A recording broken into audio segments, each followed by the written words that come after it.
All right, there we go. Get a strike day. Yeah, feels like a strike day.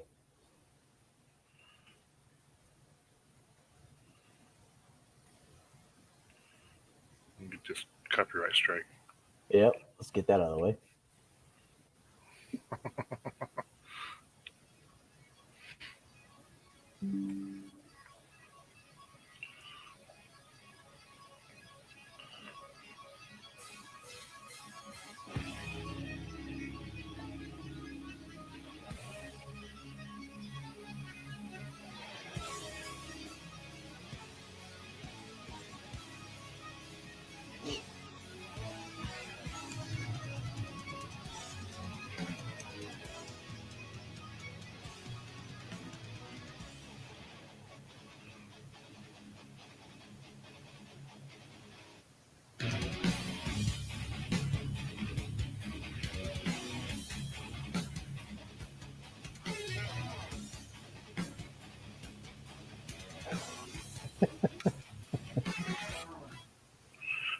And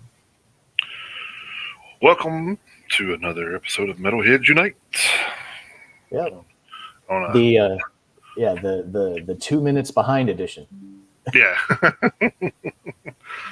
Hey, well, it's been worse, so I can't complain. Yeah.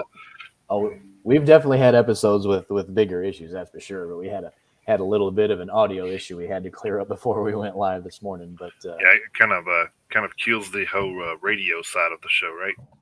No audio. Yeah. Uh, I don't know how many of our fans out there can read lips, but that would have been, those would have been the only people. They'd be like, oh, yeah, okay, cool. Yeah, all right. and Octavio's already in the house, so Yeah. Octavio, and your brother's in here saying that you finally got your hair did. So Yeah. Yeah, I was uh, a little overdue for a haircut, so I went ahead and finally got it done last night. Yeah, a little overdue for sure. So, but yeah, welcome in Octavio, welcome in Bob. Yeah, a little. Yeah, a little. Yeah, it was a lot overdue. The sides had basically caught up with the top almost. So, but better late than never. So it definitely feels a lot better with it being mid-July and everything. So yeah, and 98 to 100 degrees. Mm-hmm. Yeah, so it feels a lot better. But welcome in, everyone. It's another Saturday morning here in the United States. So good morning, good afternoon, and good evening wherever you guys are. Thank you for joining us. We greatly appreciate every single one of you. So before we get the show off, I just felt the need to let the boss know that we are. I know he's going through some stuff, and just want to let him know, hey, we're thinking about you, and Absolutely. hope everything works out. And I just got a message from one of the other partners in the program. Tiff is having some emergency surgery, so thought some prayers out with her too. Hopefully everything turns out all right with her too. So Absolutely. I know it's been a difficult year for her because we started a show here on the POP USA Radio Network, and then she had some issues, so she had to cut back on podcasting and stuff. So we really haven't done the show that me and her did in over a year. So Yeah. so hopefully she can get to feeling better and back into the swing of things, because I know she loves doing this stuff. So and she's a voice actor too, so I'm sure it's hurting her not being able to do any of that. So Oh man, I bet you, it's gotta be driving her crazy. But hopefully after this, she'll be on the road to getting back to doing that. yeah, like I said, hopefully everybody gets everything worked out. So I don't want to go into too much details and stuff, because that's really none of my business. But I just want to let them know that Right. we're thinking about them. So Yes, we are. Yeah.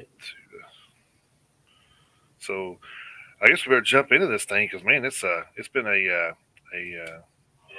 big week in news. So Yeah. uh, Yep. And as I teased when I posted the announcement for the show on Facebook, anyway, we got something pretty major to discuss with everybody. I'm sure everybody knows what it is, but Well, I don't by want, now. I don't want, yeah, I don't want to spoil it for anybody who hasn't heard. So, Yeah, it's only on every metal outlet yeah. ever.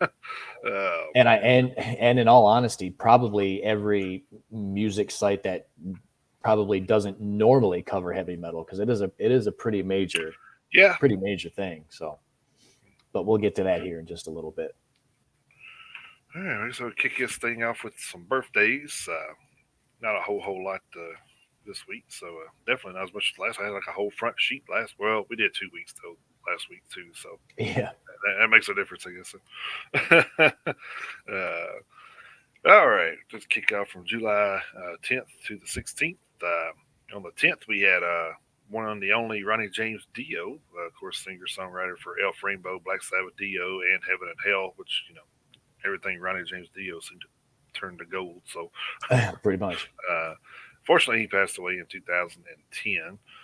So, man, I can't believe it's been like 12 years, dude. I know it doesn't seem like it.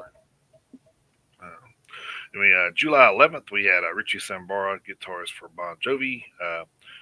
Juice, Juicy Soleil. No, I'm just kidding. It's not Juicy Smollett. It's I don't know if it's Juicy or Jesse 69 from drummer from the 69 Eyes. I apologize if I screwed up your name. So then we have Samir El Nahal, bassist, sometimes known as Ox for Lordy from 2005 to 2019.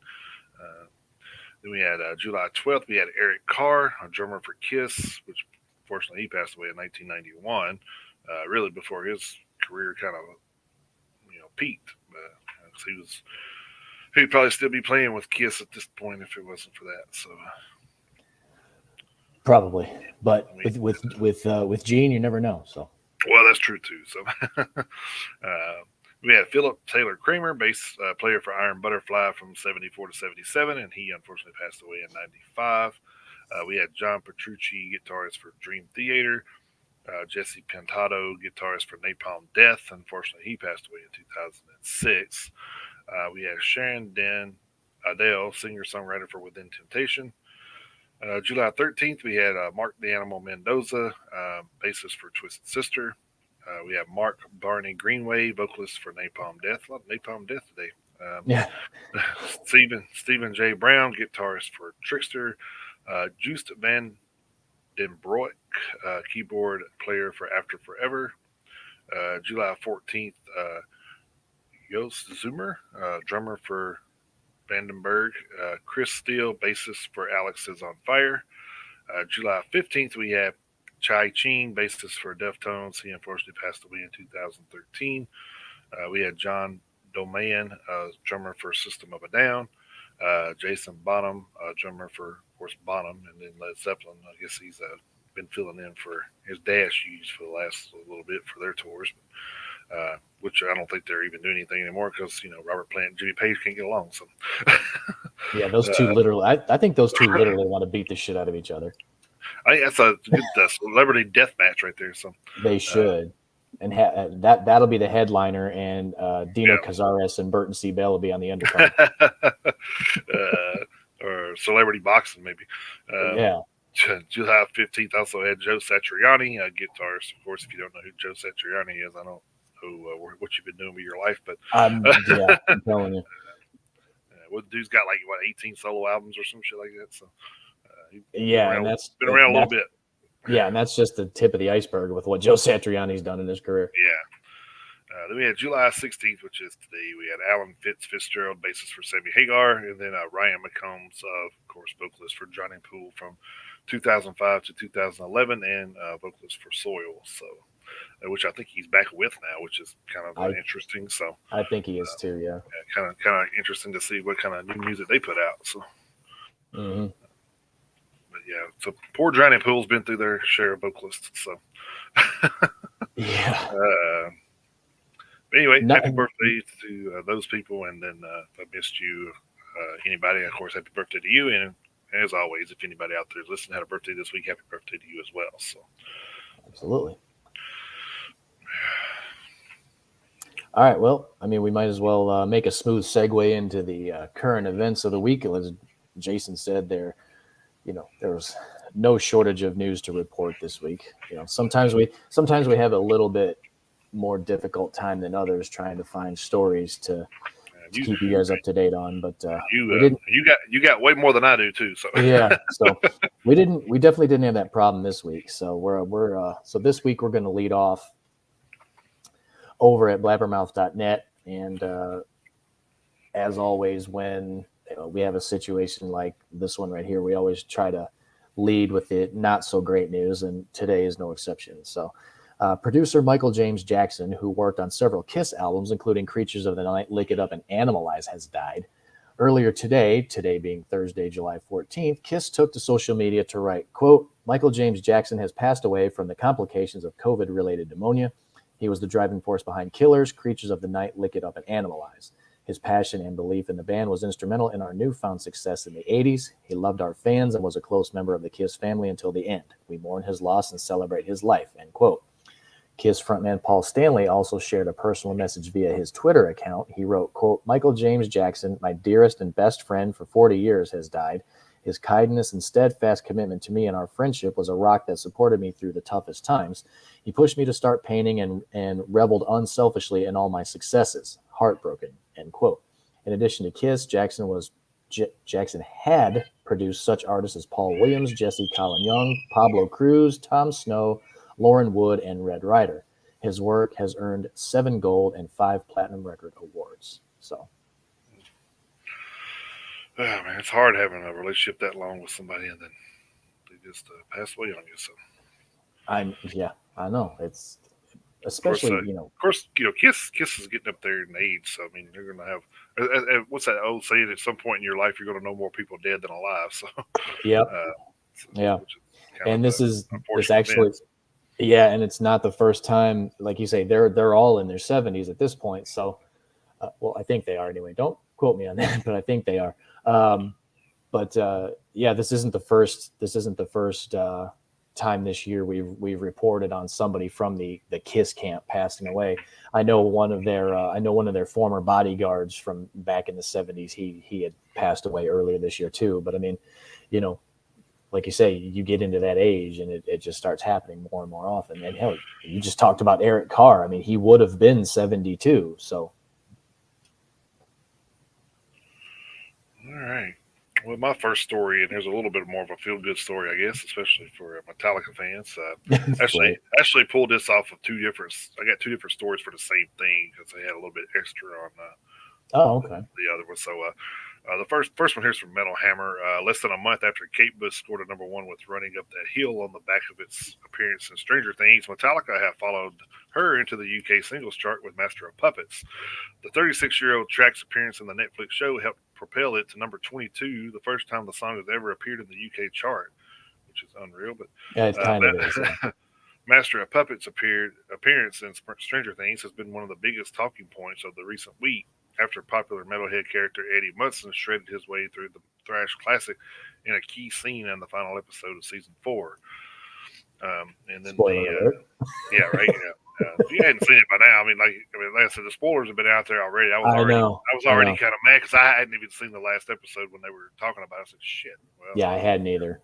I have now, really, but yeah, it really is an iconic scene. I think so. I think it'd be something, like I say, I think they couldn't have picked a more metal scene than what they did to put that out there. But yeah, I did see a comment. Somebody said that they thought Slayer's "Rain in Blood" would have been better, but I mean, that just sounds nitpicky at this point. Yeah. So this also kind of the same story, but this was from This Day in Metal. Not the one that you get your stuff up from Twitter, but Metallica may be on track for a Kate Bush style Gen Z revival after his song "Master of Puppets" was used in the season 4 finale in the Netflix show Stranger Things. The song just hit number 1 on the iTunes rock chart, some 36 years after it was originally released. Well, to be honest, I mean, they didn't have iTunes when it was released, so they got that going for them. This was actually from the band. Said the way the Duff Brothers have incorporated music into Stranger Things has always been next level. So we were beyond psyched for them to not only include Master of Puppets in the show, but to have such a pivotal scene built around it. We were all stoked to see the final result, and when we did, we were totally blown away. It's so extremely well done, so much so that some folks were able to guess the song just by seeing a few seconds of Joseph Quinn's hands in the trailer. How crazy cool is that? It's an incredible honor to be such a part of Eddie's journey, and to once again be keeping company with all the other amazing artists featured in the show. So, needless to say, Metallica had a little bit of fun with that as well. Seems like so. Yeah. Well, I saw a couple things about that. Like, I saw, and I didn't read the whole story when I saw it, and I can't even remember where I saw it. But when they were coming up with that scene, the Duffer Brothers, they had that song in mind when they were writing that scene. Yeah, They basically wrote that Made it scene for the for song. that song to be included in it. And then I can't remember if we posted it or not. I don't think we did. But there was something that I saw, and I don't know if I can't remember if it was on TikTok or Twitter. It may have been Twitter because I'm not on TikTok. So it must have been Twitter. But I actually saw maybe a minute and a half video of Joseph Quinn actually playing the song. So he practiced that song like for months leading up to when the scene was done. And he, Joseph Quinn has actually been playing guitar supposedly, off and on his whole life. So, I mean, it's not like he had never played guitar before, but, Right. So he actually did play most of the song in the scene. They had to have a double play the actual solo, when it got to the solo. But I mean, all of the main riffs and in the verse and chorus and everything that did make it into the show, he actually was playing himself. So I thought that was, it definitely helps to add a little bit of realism when the guy playing the character can actually completely play the part. So Yeah, there was also footage out there of him actually practicing that for like months up to that point. So, oh yeah.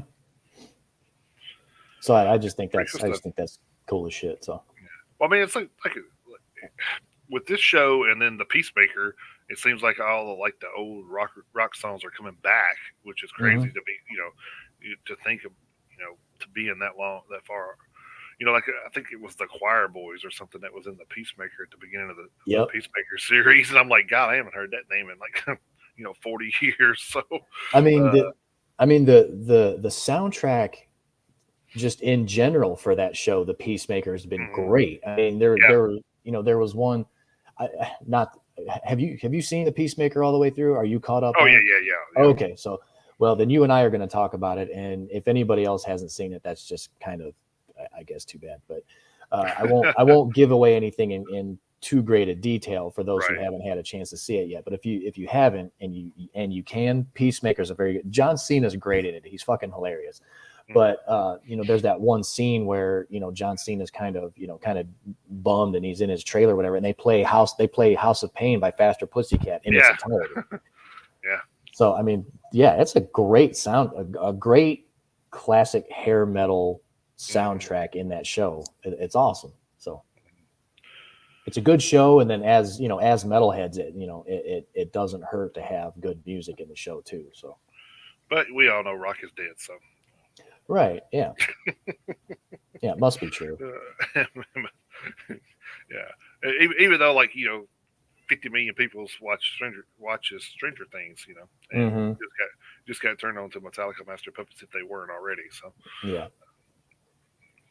I mean, obviously it's done something because from the charts right now, 36. What'd you say? 36 years, right? Yeah, 36 years after the fact that it's hitting charts again, which is unreal. But pretty cool though. Yeah, and I'm not exactly a fan of Shinedown, but Shinedown's new music is at the top of all 4 charts in this country. Yeah, I seen that. So I'm not, like I say, not a Shinedown fan myself, but considering that there is a rock band at the top of all 4 major charts in this country right now. and I think Shinedown's one of those bands that really have a good mix of stuff when they put an album out. They don't like dwell on like totally hard stuff, and then they don't dwell on like all ballady shit either. I mean, Mm-hmm. it's always a good mix. So Planet Zero seemed to be a little bit more uh, along the lines of kind of what they've been doing, like with 45 and stuff like that, Mm-hmm. instead of like the last couple albums where they've been more hard and just had like two like little ballads do in there. This one seemed to be a little bit. I think it had like four ballads in there. So, Yeah. which I mean, Brent Smith has a great voice. So I mean, anytime he can, showcase that, I'm sure helps them and helps them out. So Right. Yeah. All right. Staying over at Blabbermouth for the next one here. Former Entombed and Entombed AD bassist Victor Brandt has created a tribute beer for Lars Goran Petrov. The pioneering Entombed and Entombed AD frontman died on March 7th, 2021, after a battle with bile duct cancer. He was 49 years old. The beer will receive its exclusive premiere at this weekend's Gefla Metal Festival in Gavle. I'm not sure. It's Sweden. It's in Sweden, so there you you guys will have to give us a pass on that one. Where go. Okay. Entombed will play an exclusive show, quote unquote. Brandt said, quote, I want there to be an LG beer, a tribute beer for LG Petrov, and now it has finally become reality. LG Petrov's estate has been included in the entire process, and they are very happy with the result. It's a Pilsner that I know LG really would have liked, and it is brewed by the excellent oh, good God. By the excellent brewery Stigbergets Bridgeri. Again, you'll have to excuse the American in me. So, another thing he would have liked is the part of the profit will be donated to Barn Cancer Fonden, the child quote. It's the Child Cancer Foundation. It's in parentheses there. It kind of gives you a translation of what it means in LG's name. I took the photo that we used as the label in Chicago on a U.S. tour we did in 2016. I got to play in a band with LG for 12 years in Entombed that later turned into Entombed AD and in Firespawn. This beer is for him, thanks to everyone involved. End quote. Entombed AD was formed in 2014 when Petrov and other members of Entombed decided to change the band's name in order to avoid a legal battle with Entombed guitarist Alex Hellid, who didn't want his former bandmates to use the Entombed moniker. Well, we've kind of heard about Mm-hmm. that kind of stuff happening before. Entombed AD's latest album, Bowels of Earth, was released in August 2019 via Century Media. In August 2020, Petrov told Metal Hammer about how he found out about his cancer. Quote, a couple of months ago, I felt a lump in my solar plexus, and I was like, okay, I'll ignore it. But then it started to hurt. So I went to the doctor, and they x-rayed it quickly and said, you have to go to the specialist. That was weird. You can't imagine what it feels like. Your whole body goes warm. It's like fucking hell. End quote. Although Petrov revealed his cancer was quote unquote incurable, he said that the doctors were hoping they would be able to treat it. Being young, the doctor said there's hopefully a way to control it so it doesn't spread or maybe even make it smaller, he said. Entombed's lineup for the Gefel Metal Festival performance will include original members Alex Hellid, Uffe Sederlund, and Nick Anderson, plus former Entombed bassist Jorgen Sandstrom, who previously played with the band between 1995 and 2004. There will also be guest appearances by other former Entombed members and various well-known musicians. LG was a central figure in Swedish metal who left a huge void behind, Gefel Metal Festival CEO Edward Jansen said. When we started Gefel Metal Festival 2016, Firespawn with LG was the very first band to play, and at the last festival in 2019, he was on stage with his Entombed AD. In between, he was in attendance as an enthusiastic fan. It feels good to be able to pay tribute to LG and his contributions to metal with this concert, end quote. So, nice little tribute there to a fallen comrade. So, That's always good to hear. And my next one here is over from Metal Hammer. Iron Maiden's iconic and world famous mascot Eddie makes a surprise cameo appearance in the new Marvel comic. The mascot, formerly known as Eddie, the head pops up the first issue of in the first what the hell they kind of doubled up there. The first issue of X-Men Hellfire Gala, which with its reference to the biggest night for mutant kind may just be a cute Marvel tweet on the idea of the Met Gala, aka Fashion's biggest night out, held annually as a fundraiser for the Metropolitan Museum of Art in New York. In the comic, Eddie is seen in conversation with Metalhead comic Brian Posehn, who, by a recent tweet, has had his mind blown to be keeping such esteemed company. After Iron Maiden's social media accounts tweeted about Eddie's guest appearance, the Californian comedian retweeted the post and wrote, "This is crazy. My huge ass just chilling with Trooper Eddie at a Hellfire Gala. Iron Maiden and Marvel had a crazy impact on my life, and now this panel exists. Thanks to all involved and X Men writer Gary Duggan."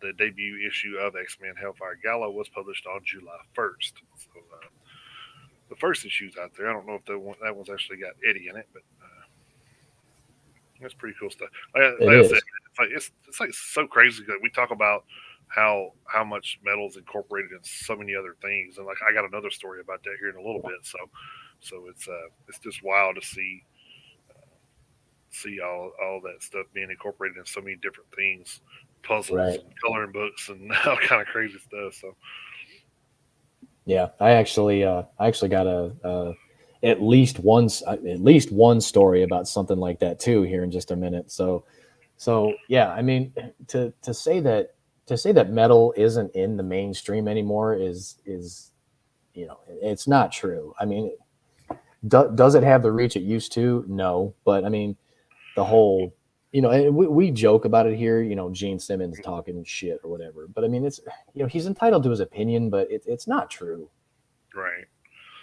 Yeah, and I'm pretty sure there's a lot of other musicians out there that disagree with him as well. So, Yeah. well, thing it's like you're out here and you're saying rock is dead, but yet you're going out here playing for 30 and 40,000 people. And then Like, and on top of that, they just added 100 dates to this because, supposed farewell tour. Yeah, they don't want it to end. So right. Yeah. So one of them dies on stage, just probably want to keep going. So. Yeah. And good morning, Myrna. The end of the what was it the end of the world? End of the road, I thought. End of the road, yeah. End of the road. Yeah. So the road doesn't end if it never stops being traveled. So. That's true. That's true. Let's see. All right. I don't know how this is going to work considering what he just went through, but Ozzy Osbourne will make his Comic-Con international debut at this year's event on Friday, July 22nd in San Diego, California. Osbourne and Todd McFarlane will reveal artwork for the limited edition special McFarlane designed comic book that is available as part of some of the special edition album packages, along with the signing at the Stern Pinball / Rebellion Republic booth, further details of which will be announced soon. In addition, today, the two revealed the alternate cover for the limited edition cover variant of Osbourne's new Patient Number 9 album with artwork by McFarlane and Jason Sean Alexander. This marks the latest collaboration with Grammy winner and multiple Grammy nominee McFarlane, who recently directed the video for Ozzy's new single, Patient Number 9. The song debuted at number 1 on Billboard's Hot Hard Rock Song chart and also tops the Hard Rock Digital Song sales charts. It also sits in the top 25 on the Hot Rock Songs, Hot Rock and Alternative Songs, Rock and Alternative Airplay, Mainstream Rock Airplay charts. The song earned 2.2 million radio audience impressions, 1.4 million official U.S. streams in the June 24th to 30th tracking week. Patient Number 9 features a riveting solo from legendary guitarist Jeff Beck, one of the notable guest stars on the album. Patient Number 9 is Rock and Roll Hall of Fame inductee and Grammy-winning singer and songwriter Osbourne's new album and the first since his critically acclaimed worldwide chart-topping 2020 Ordinary Man release. So, like I say, I'm not exactly sure how that's going to work because, Ozzy basically just had most of his spinal column basically rebuilt after he fell down the stairs and jarred everything loose. So, I mean, I'm not exactly sure how he's going to be able to make it. But, I mean, if he's feeling good enough to travel, I'm sure he's ready to get up and get out and get moving around again, because I guarantee you all this sitting around and trying to heal is driving him crazy. So he's got to be bionic by now. So he's damn near a cyborg. Cyclotron. There you go. Yeah.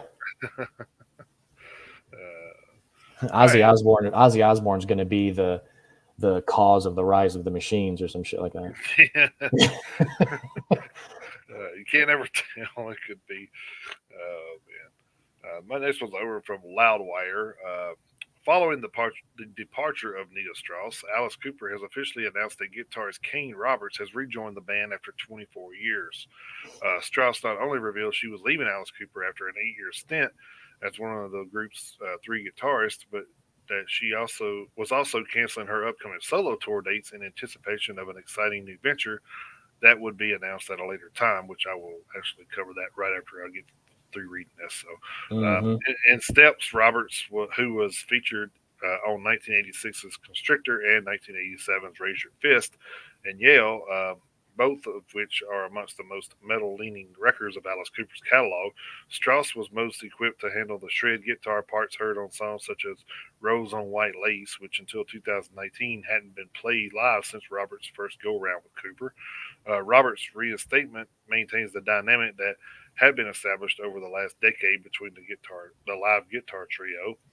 I'm looking forward to welcoming back Kane Roberts for our shows in September and October. We've been friends all this time, and he's always been one of my favorite guitarists, began Cooper in a press statement. He's bringing more muscle to the Detroit Muscle Tour. And if you hadn't seen Kane Roberts, he's a pretty ripped up dude. Yeah, he is. He continued making notes of Roberts' imposing physique. We've always had a swinging door policy where players can come and go, so it's very exciting to get back on stage with Kane. The fans are in for a real treat at all these shows. It's going to be a blast. Kane Roberts, Ryan Roxy, and Tommy Henriksen on guitars. Well, hell yeah. It was already pretty good damn showing because I watched them last year with Nita. So it was already, those 3 guitars really, I mean, most bands don't even have 2 guitarists, but so Right. for them to have 3 is pretty wild, but definitely works out for Alice. So, just to follow up, her big announcement was that she was going to join Demi Lovato's band, but Good God. I thought she would want to go forward in your career, but I mean, Nita is such an accomplished guitar player. I mean, she's kind of earned the right to basically write her own ticket, and she's obviously she's free to do whatever she wants, and obviously Alice wasn't going to stand in the way. But I mean, right. But I mean, really. To be fair, I think Demi's trying to cross over into rock and hard rock. So I mean, maybe that's what she needed to give her that push. I don't know, but I don't know. See. Yeah. I never did even listen. I seen a single like they was posting on like Loudwire and all this other stuff where she had put out. So, but I never watched it, so I don't really even know how heavy it really even was. So, well, I don't see it being like super heavy because Demi Lovato is supposed to be switching to pop punk. So I don't know if she's trying to. I don't know if she's trying to take the MGK route that went so well. Oh, that right. Yeah. So I don't know. Following those footsteps. Yeah, I don't know if that's what she's trying to do, but I mean, hey, more power to Nita. More power to her. I mean, for her sake, I hope it works out. But yeah, well, maybe she just wanted to do something different. I guess. Yeah, that's true. Like I say, I think the solo stuff would have been cool though. So if she canceled, I wonder if she canceled her showing at Blue Ridge because she was actually on that yeah, list. She supposedly canceled everything. She canceled. She bowed out of Alice Cooper's fall touring cycle, and from what I saw, it says she canceled all of her solo band festival appearances. Yeah. Which kind of sucks because Alice is there too, so I kind of was hoping to see a little bit of it. Right. So yeah, it'll be interesting to see what she does going forward. Disturbed was there, so I was kind of hoping maybe to see that song live too. So. Oh yeah, that's true. Yep. But who knows? Yeah. She may still show up for that one, or who knows? But we'll see. Yeah. There's you never can tell. All right, going over to Metal Edge for one. If you were a hard rock and heavy metal fan in the 80s, few moments were more memorable and also just flat out bizarre than Dee Snider sitting before the United States Senate's Committee on Commerce in a jean jacket and tank top and schooling a bunch of concerned Washington housewives hell-bent on censoring the music of Twisted Sister, Motley Crue, Wasp, and other acts. Now he's not going to take it. A new graphic novel from Z2 Comics and Snyder, alongside writer Frank Marafino of Marvel Zombies and artist Steve Kurth, charts D's battle against censorship and the PMRC that lobbied to plaster parental advisory explicit lyrics labels on any music that conform to their definition of overtly sexual drug endorsing. Says editor Rance Hosley, quote, unless you grew up during the PMRC hearings, I don't think you can really understand what a massive impact it had as teenagers watched D testify before Congress about the importance of freedom of speech. Metal and rock preached rebellion and fighting back in the song lyrics, but here was the only frontman who was walking the walk. In a world where you thought that adults said one thing and did another, it was the moment where you could believe, yes, there are people out there who will fight for what is right, no matter what the cost. It's a story that is more vital today than ever, end quote. Adds Snyder, when I look back on that historic day, I think, how did I fit balls that big into those skin-tight jeans? And I reflect on the fact that I still stand for everything I stood for all those years ago, and I'm ready to battle again. To find out more, he's not going to take it, head over to Z2 Comics. So, and then just to save time, here's what the cover is going to look like. Oh, God. Needless to say, I think they made D a little bit more ripped than he was back in the 80s. But hey, a little bit of artistic license never hurt anybody. So, right. Well, I mean, he was pretty ripped in that Strangeland movie. So, I mean, that's true. That's very true. All right. So here's another story about metal going into other avenues. So, of course, this one's kind of an avenue we've talked about many a times on the show here. So, but Five Finger Death Punch mascot Knucklehead joins Iron Maiden's fictional figurehead Eddie in Maiden's Legacy of the Beast free-to-play mobile game starting this week. The mobile matchup follows Maiden's previous in-game team-ups with rock and metal iconograph. I can't even say it today. Jason Tucker, take two, and action. Cut. Cut. We need to do this shit. I'm out. Anyway, from bands such as Ghost, Disturbed, Powerwolf, and Arch Enemy, inside Legacy of the Beast, Knucklehead will find itself up against Magma Beast Eddie, a version of the Maiden mascot introduced within Legacy of 2019. The game itself emerged 3 years earlier. The two mascots' Legacy collaboration culminates in a dungeon event called Afterlife, taking its title from Five Finger Death Punch's upcoming studio album.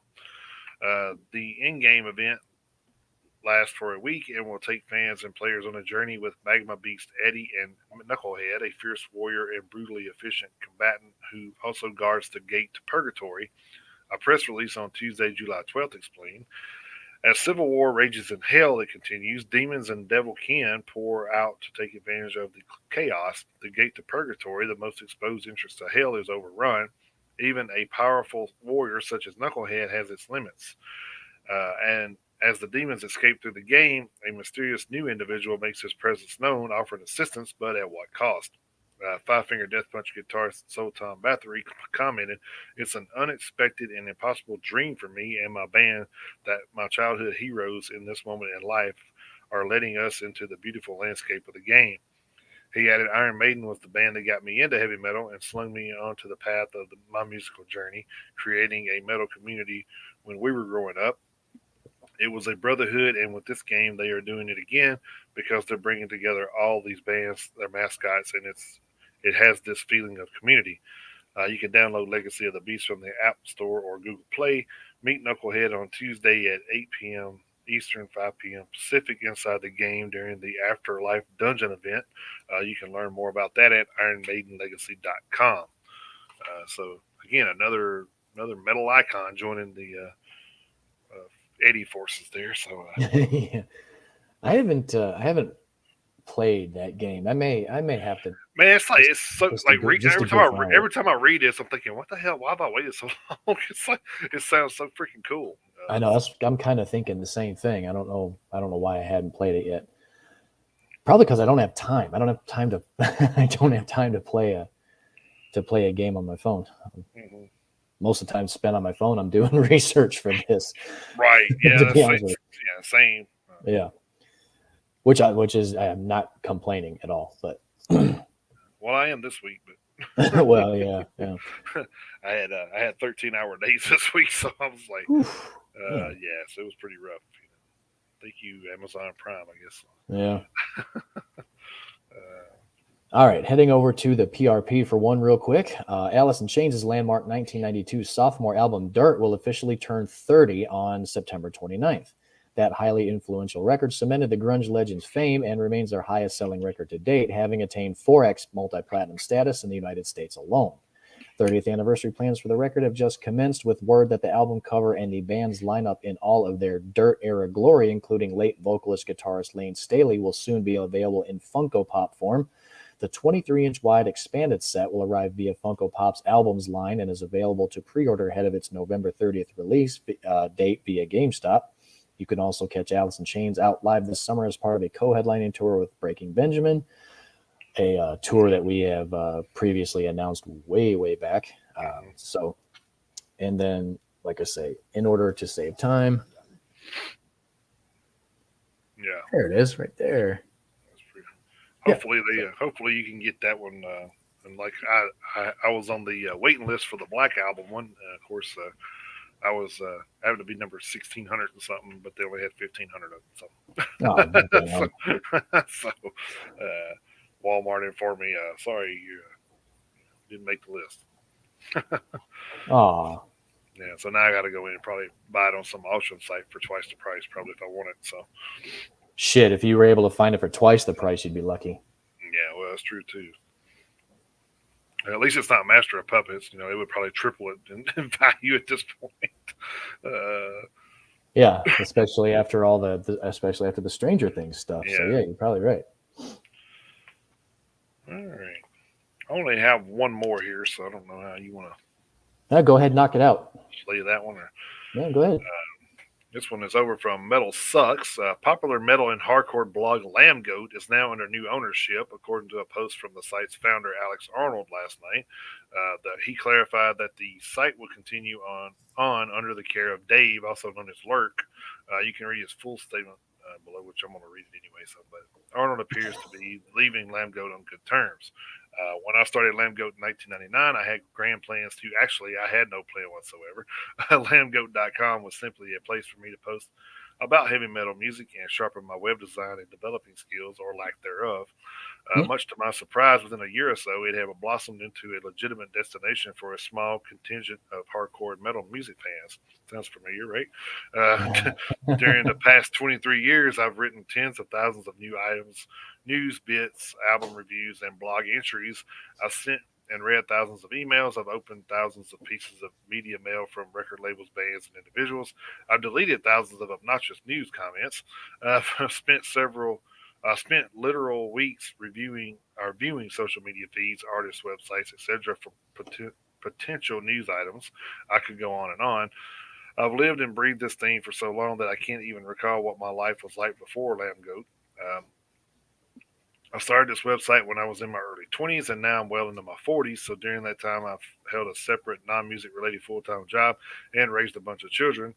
Frankly, I've been terribly conflicted about moving on, but life is short and I'm tired. That said, Lambgoat will live on. The new owners, Dave, aka Lurk, and his partners are more than capable of carrying on the mission, and I look forward to seeing where they take things. Lambgoat readers have never lacked the temerity to call me out when justified, or the graciousness to express appreciation when appropriate. I sincerely thank each and every one of you. Without you all, this whole thing wouldn't be shit. I'll see you around. Feel free to hit me up on Twitter. Regards, Alex. But we want to congratulate Alex for founding and managing the site in its vulgar peanut gallery of comment sections for the last 23 years. And good luck to Dave in keeping the fire burning. So I wasn't actually, I've heard of Lambgoat before, but I've never actually been on it. But it seems like it did really well. So I always reminded me of our story where we just kind of started this thing just to put content out there and turn people on to new bands and whatnot. And hopefully 20 years from now we're still doing this. But I'm telling you what. Yeah. Yeah, if we have a 20 or 23-year run with this podcast, I think we'll be doing okay. Yeah. Yeah, but congratulations to Lamb Goat though. Yeah, For the that's a pretty big deal because I mean, if you think It is. 23 years, they went through the late '90s and then up into now. So Mm-hmm. of course Oh yeah. they're not done. They're still continuing, just different people running it. But Right. Yeah. and I don't the way it sounds, I don't think the content's going to change a whole lot. Well, They I would may doubt it. incorporate some of their personal visions, but who Mm-hmm. knows? Right. Well, I'm sure the original content was keeping the spirit of the original content intact was kind of one of the things that he was making sure was going to live on with whoever Right. decided to take it over.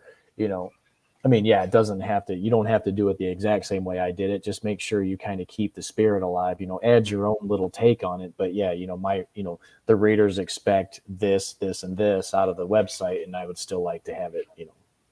So I'm sure he did his due diligence in making sure that no one was just going to take it and run it into the ground. I have no doubts about that. Right.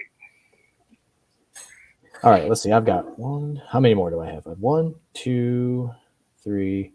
I have I have five more, but I don't think they're. I don't. No, I'm sorry, four more. I don't think they're gonna. I don't think they're gonna be too long-winded though. So I'll try to get through them as quickly as I can here. But going over to Metal Injection for a little bit. Metallica has added 10 schools to their All Within My Hands Scholars Initiative for 2022. The initiative is a collaboration between AWHH and the American Association of Community Colleges, the AACC, to provide direct support for career and technical education programs across the United States. Quote, our goal for the Metallica Scholars Initiative is to shine a light on workforce education and support the next generation of tradespeople, said Peter Del Grosso, Executive Director of All Within My Hands. With the addition of the 2022-2023 Metallica Scholars Program, our grants will reach over 2,000 men and women in 32 community colleges across 27 states. We are honored to support these students of all ages and backgrounds and look forward to growing the program even farther in the future, end quote. The 10 schools added this year are Clark State Community College in Springfield, Ohio, East Central College in Union, Missouri, Guilford Technical Community College in Jamestown, North Carolina, Hudson County Community College in Jersey City, New Jersey, Middlesex Community College in Lowell, Massachusetts, Milwaukee Area Technical College in Milwaukee, Wisconsin, Mississippi Gulf Coast Community College in Perkinston, Mississippi, Rockland Community College in Suffern, New York, Salt Lake Community College in Salt Lake City, Utah, and San Juan College in Farmington, New Mexico. These schools join a list of 22 community colleges that have been invited to continue as Metallica Scholar Schools. And there's another list, and I'm not going to read 22 more. So the list is grown up to 32, and Metallica just keeps adding to their charitable endeavors. So, a definite continued hats off to Metallica for their philanthropic adventures. So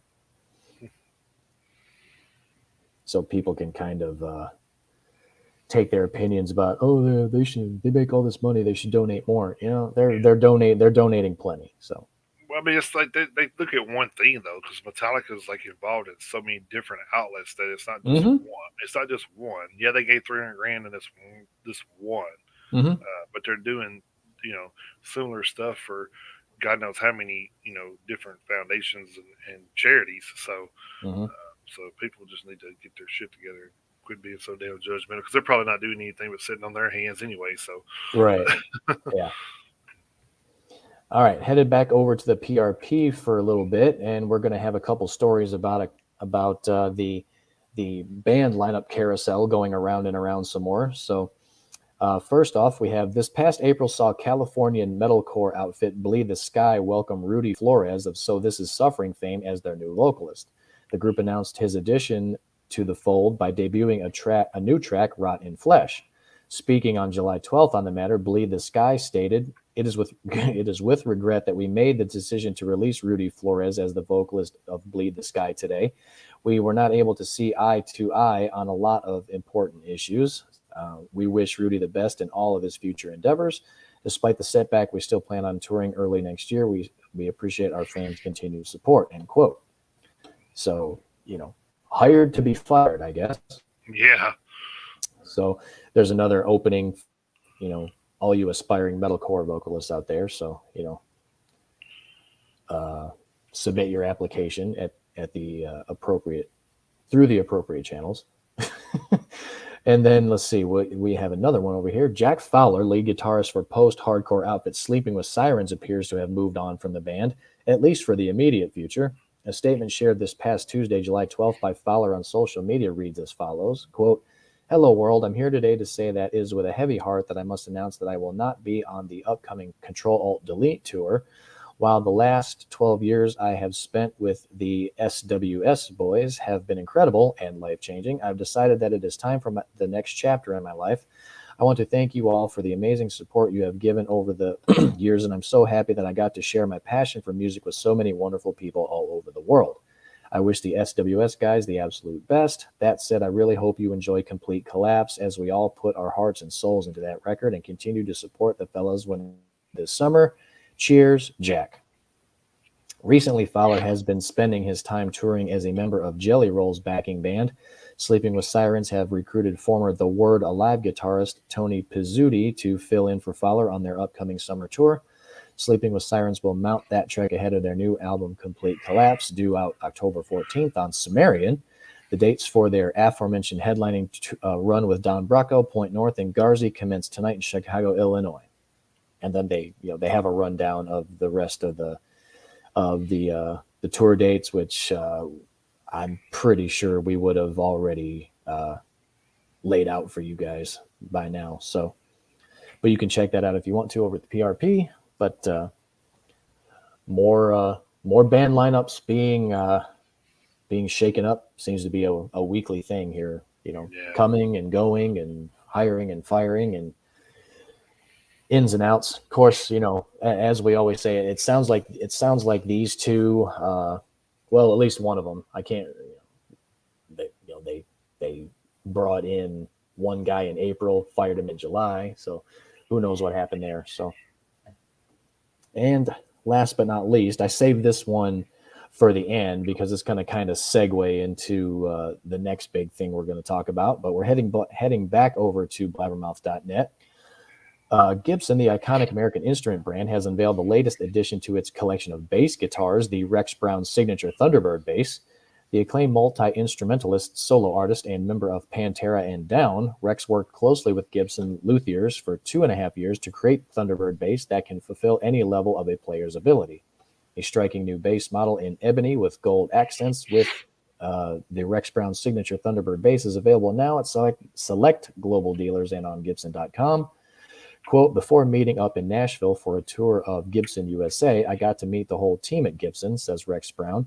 "Caesar Gakian, Gibson brand president, and I forged a strong bond that day that I can only describe as long-lost brothers. He invited me to his home that night, and we played music into the wee hours.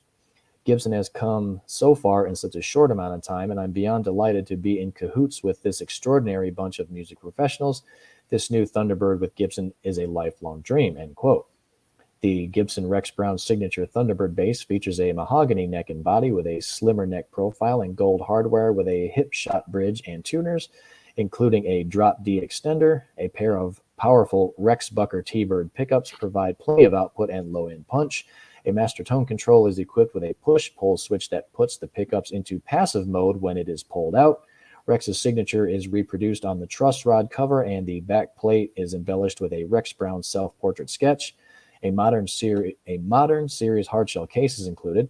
With enough case candy to make you lick your boots, Rex and Gibson have built the ultimate Thunderbird to sling low and watch it go.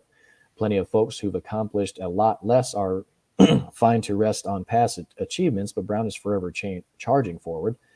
With music influences from John Paul Jones, Pino Palladino, Jaco Pastor, Tom Hamilton, Pete Way, and Geddy Lee, Rex's boots are firmly planted on the foundation of his storied past, while both eyes maintain a steely and steadfast gaze upon the horizon.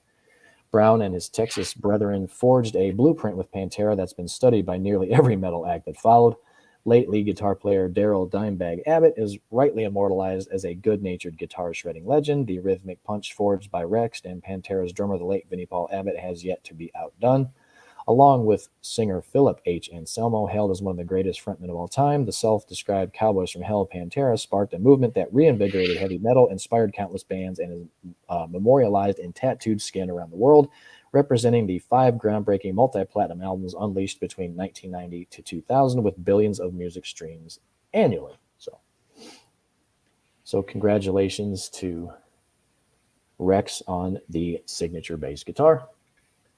Well done by Gibson. So Yeah, I'll go through like just the headline stories that I was going to talk about, and then we'll get into the big news, I guess. So all right. So some of the other headlines we didn't really get into. Really wasn't a lot to get into. That's the reason why I just say headlines, because really other than the headline pretty much tells you what you need to know. So November Rain's the first video older than YouTube to hit 1 billion views. So congratulations to Guns N' Roses on that.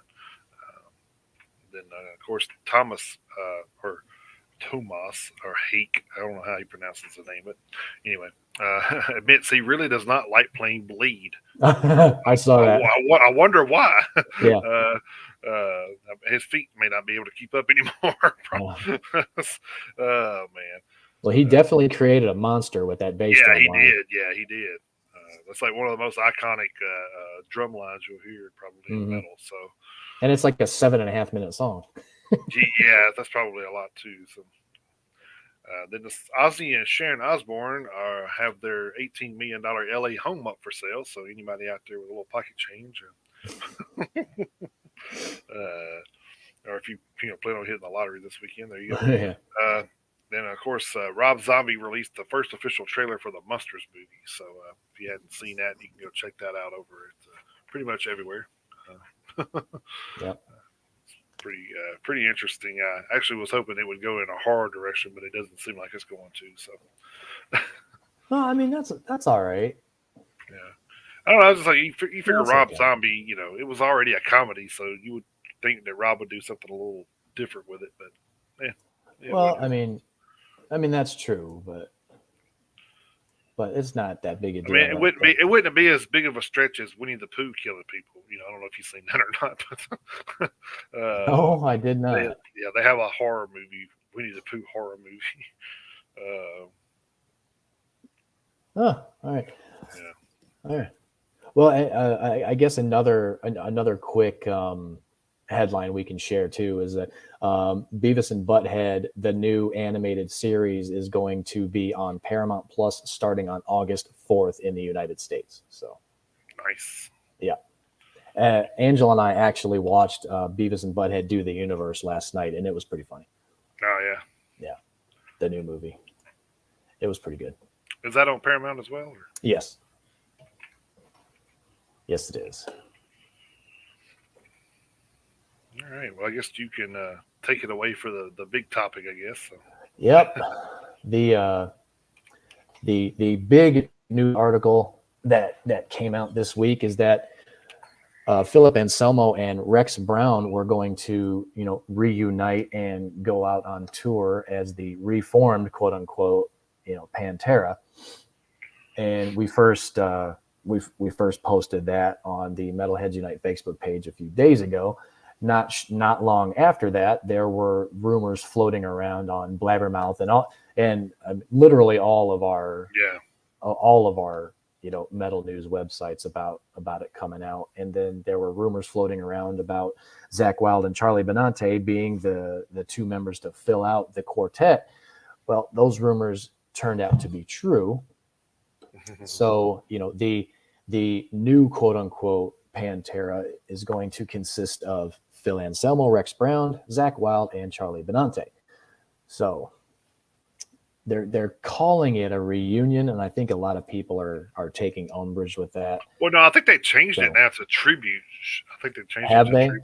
Yeah, I think I've seen an article saying that they changed it to tribute. So. Okay, see, and I don't think that was Phil and Rex's comments anyway. I think that was pretty much the media, that's why they were putting it out there for people to read. So, Right.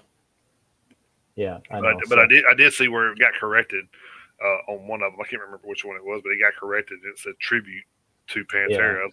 I was like, well, that makes more sense. So, yeah, it does it does make a lot more sense. And I think the initial news of it, like you say, all these media outlets calling it a reunion, I think is what kind of pissed people off. yeah, because Um, you can't have a reunion without the two members that started the band. So, right. Yeah. of course, and you can't dig them up to bring them back to life to play. So, Yeah. So yeah, I think that was the main source of people's, and what's so crazy is I think we were headed in a direction to where we were going to get this at some point anyway, because there was Phil and Benny had already kind of started talking to each other again, and so I think it would have happened eventually anyway. Mhm.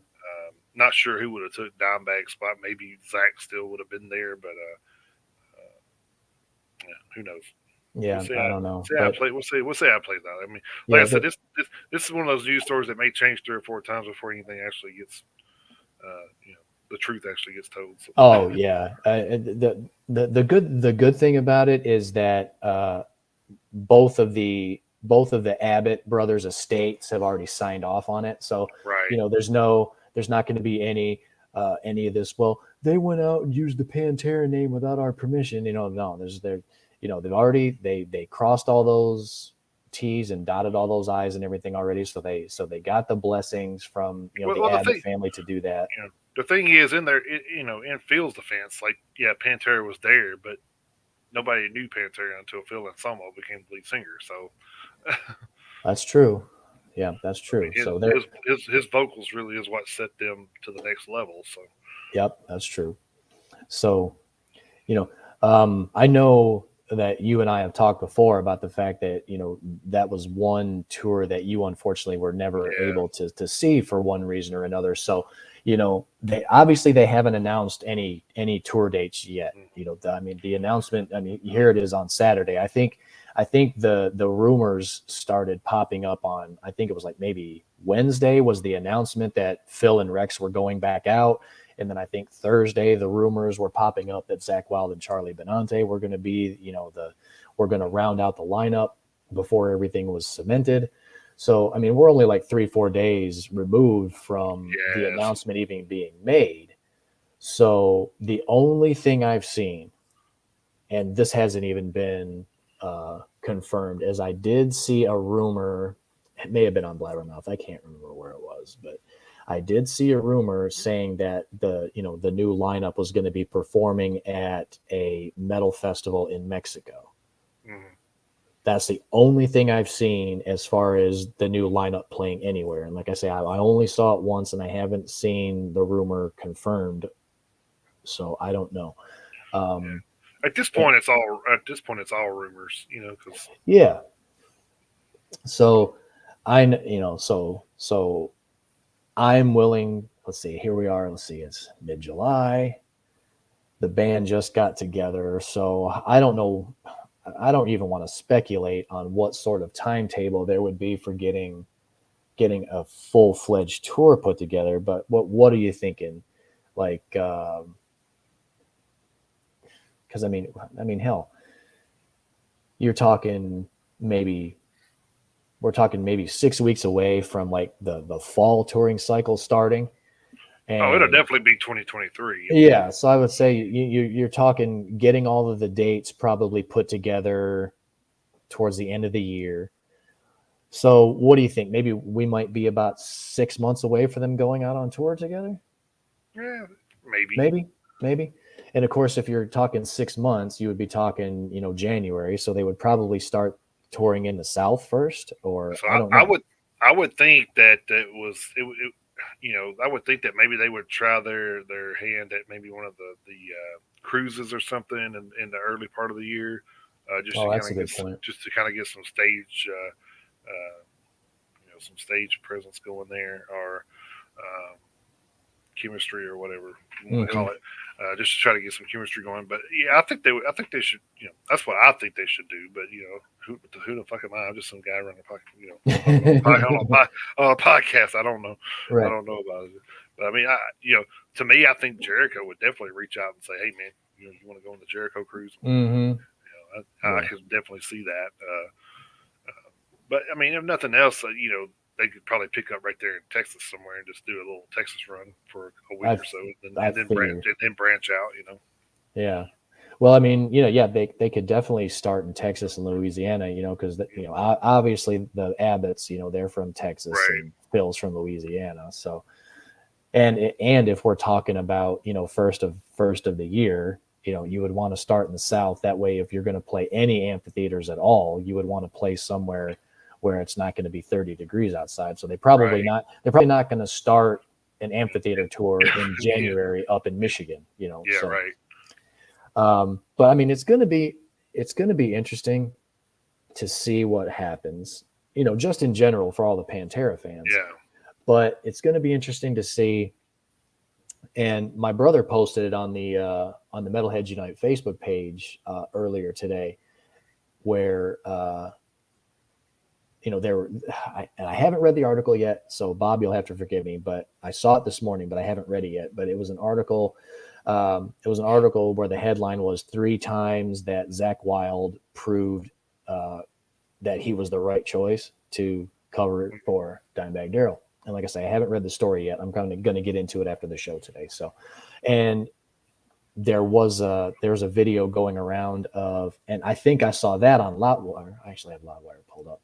There is, yeah, Loudwire posted a story that's got Zakk Wylde playing with Pantera at Ozfest in 2000. So he's kind of, so Zakk has played with Pantera before here and there.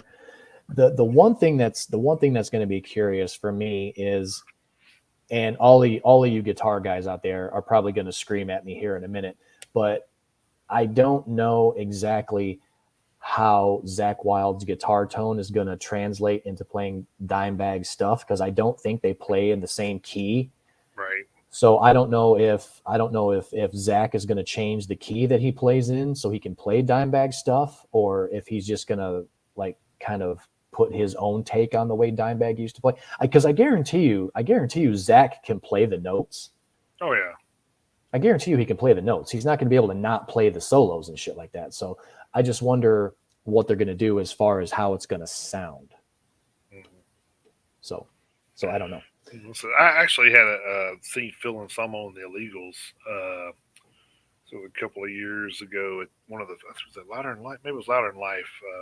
But their whole set was Pantera. So Mm-hmm. and it was good. So I mean, it wasn't like Pantera, but I got to hear Pantera songs live. So Right. so I mean, it was kind of a justified to a means, I guess, for me Mm-hmm. not being able to see them. But yeah, I don't know. We'll see. That's Yeah. out there. People were speculating about. I think it was. I can't remember who was posting on the page and talking about how it was rumored, and then it come back that it was true. And I don't remember if it was Andy or who it was, but somebody was on there talking about the initial article that we posted. So Oh yeah, yeah. It was. It was Andy. yeah, yeah. Yeah. And then he was like, "Well, since we're going to have this discussion, then who would be a good pick?" And Mm-hmm. and I threw Phil Dimmel's name in the hat because That would have been good. Machine Head's not too far off from Pantera in my opinion, but No, they aren't. so They're not. I think he would have been able to pick up better than Zakk. Zakk's more of a hard rock bluesy player, Mm-hmm. and there's nothing wrong with that. I mean, the stuff Zakk does is great, but like you said, going from that extreme to another, Zakk Wylde's a great guitarist. I mean, he's Mm-hmm. proven that over and over again, from Ozzy to his Black Label Society to whatever he's been involved in. But yeah, I think he can handle it. I mean, Yeah.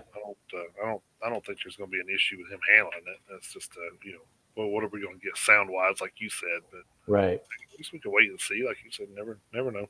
Yeah.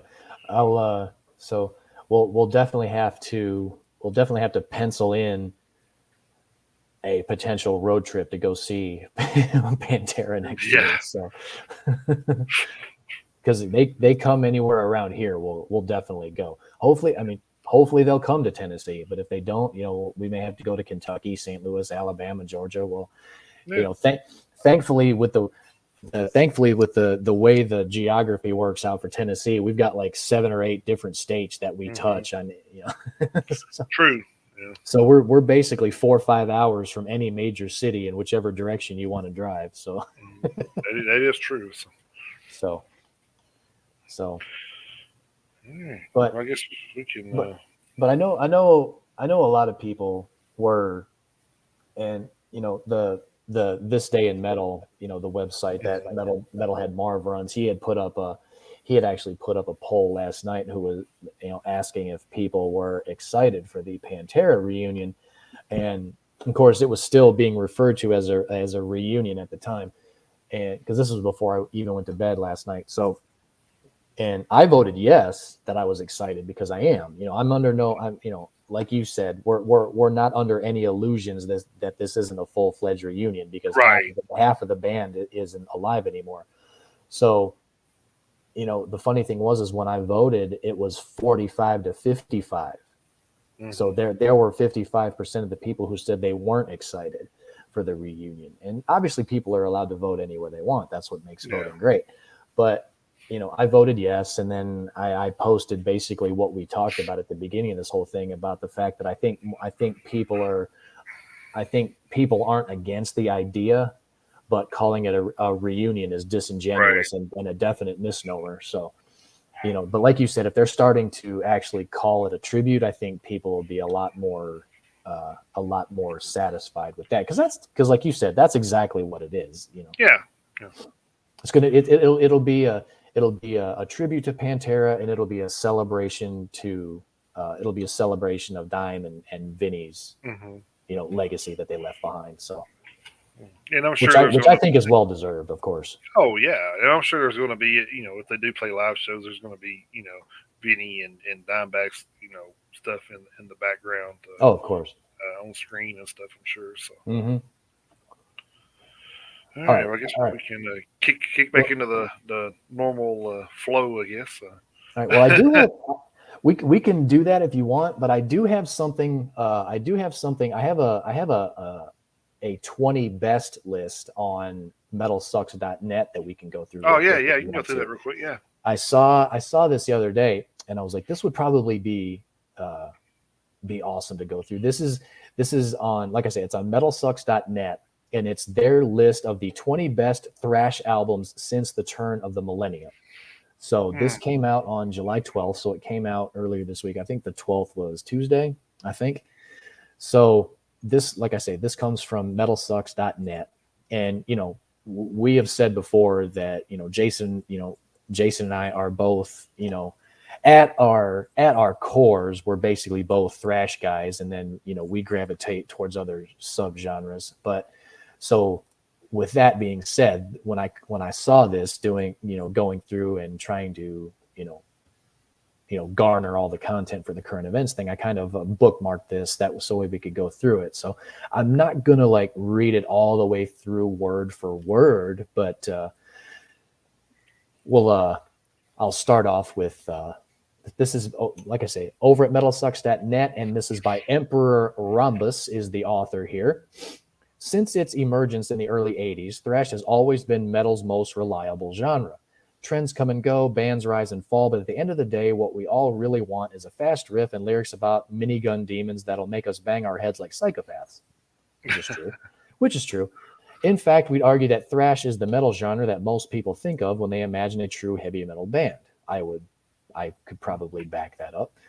Enjoy your black gaze or new core all you want, guys. We know you'll come running back into the room when Slayer starts playing. Also true. That said, thrash style lives in a state of late 80s, early 90s suspended animation, but the truth is that many of the genre's best albums came out after the year 2000, ushered us into the 21st century. So to honor the records that don't often get their due, which is also what we do here at the Metalheads Right. Unite Podcast. Here is a list of the best thrash releases since the turn of the millennium. Let's see. Here are the 20 thrash albums that showed up late to the party but brought a shitload of beer and speed. Number 20, you got there. Of course, we're going from 20 to 1. And Jason, Right. I'm not going to spoil it for you, but you will be very, very happy with number 1. Number 20, Carnal Forge, Fire Demon from 2000. Okay, I may read all the way through this. While they never quite blew up, Carnal Forge were certainly one of the bands in the underground to make thrash proper and stick with it. While their later albums showcased awesome groove-driven singles, Fire Demon captures the band's sound at its purest and most chaotic. The record comes off like a bunch of death metal guys who'd heard of thrash trying to write an album in that style. While that's weird and feels at times off-kilter, it's deeply satisfying across the board. Too much hell ain't enough for me. This is also like a to-do list as far as, like, you know, being a thrash metal fan. You know, it's like some of these is like, oh, I've heard some of these, and then the ones that I haven't heard, I'm definitely going to go back and try to listen. I've already wrote that one down because I've never heard of Carnal Forge. So. Right. Yeah. All right. Number 19, Hell Ripper, The Affair of the Poisons, which came out in 2020. Here's what'll get you about this one. Scottish one-man thrash act, Hell Ripper. Scottish one-man thrash act Hell Ripper haven't really missed a beat, leaping from one milestone album to the next. But 2020's The Affair of the Poisons saw the band bring together its many influences in an awesome combination of sounds. While 2017's Coagulating Darkness was pure cutthroat speed, this record has some of that black metal boom, that Motorheadian swagger, and a touch of that new wave of British heavy metal morbidity added to the band's nonstop assault. Proof that even during the year of the virus, thrash metal was always there for us. And this one that you and I both already know and love, number 18, Exodus, Persona Non Grata, 2021. Well, shit, we'd say who knew they had it in them, but honestly, we kind of knew. Persona Non Grata was the culmination of a long journey for Exodus. Temple of the Damned in 2004, the Rob Dukes records, Gary and Slayer, Tom Hunting's Cancer, and the result was the most pissed off and exhilarating album maybe of their entire career. For so many other thrash bands, age was something to be feared, resulting in the inevitability of chilling out, but all getting old did for these dudes was made them angrier. Now get the fuck off their lawn. Number 17, Disaster, Desaster. So just say it. So if that's 18, then I know, right? I'm just saying. I know. That was actually my first thought when I saw Persona Non Grata at 18. I was like, oh my God, what the hell is ranked above it? Number 17, Disaster, The Oath of an Iron Ritual, which came out in 2016. 20 years after the release of their debut album, Germany's Disaster finally reached your throat and managed to rip it out. The Oath of an Iron Ritual isn't a typical galloper, but the album's seething, booming thrash metal brings a sense of regal grandiosity to the genre. The album is a satanic proclamation containing the kinds of music one might expect played behind an approaching army that makes the earth shake with its advance. Not a record many of us were ready for, but hey, 20 years in, better 20 years in than never. And then here's one that I'm sure that you will definitely be a fan of. Number 16, Death Angel, Killing Season, 2008. 2004's The Art of Dying gave Bay Area legends Death Angel the comeback record they needed, but it was 2008's Killing Season that truly launched their second act. The record is both exuberant in its love of the pit, sonic beatdown, and mature in its relationship with its subject matter, soulless. At the bottom of it all, though, is the sound of a band that never quit the genre and who are still happy just to be here. The sense of sweaty, foaming at the mouth joy hoists this record up and makes it an unbridled triumph. Number 15, Death of Kings, Kneel Before None from 2017. Ripping barbarian thrash with fictional weapons, out fucking standing. Kneel Before None got right what bands like 3 Inches of Blood sometimes only reached for, perfectly blending blade-based battle themes with falling axe riffage and trampling gallops. It's as if Atlanta's Death of Kings got together and said, let's make the listener headbang in unison with the people next to them for an entire goddamn album. When I first heard this gem, I basically wrote an apology for not making it my album of the year. And on a personal note, when I read that line, as far as this guy saying that this should have been his album of the year for 2017, that kind of stuck in my head as an album that I'm definitely going to go listen to. Yeah. All right, moving ahead. Number 14, you'll probably agree with this one. Maybe not necessarily where it is on the list, but number 14, Havoc, Time Is Up from 2011. With their 2008 debut, Burn, Havoc introduced themselves to the world. With 2011's Time Is Up, the world did a double take.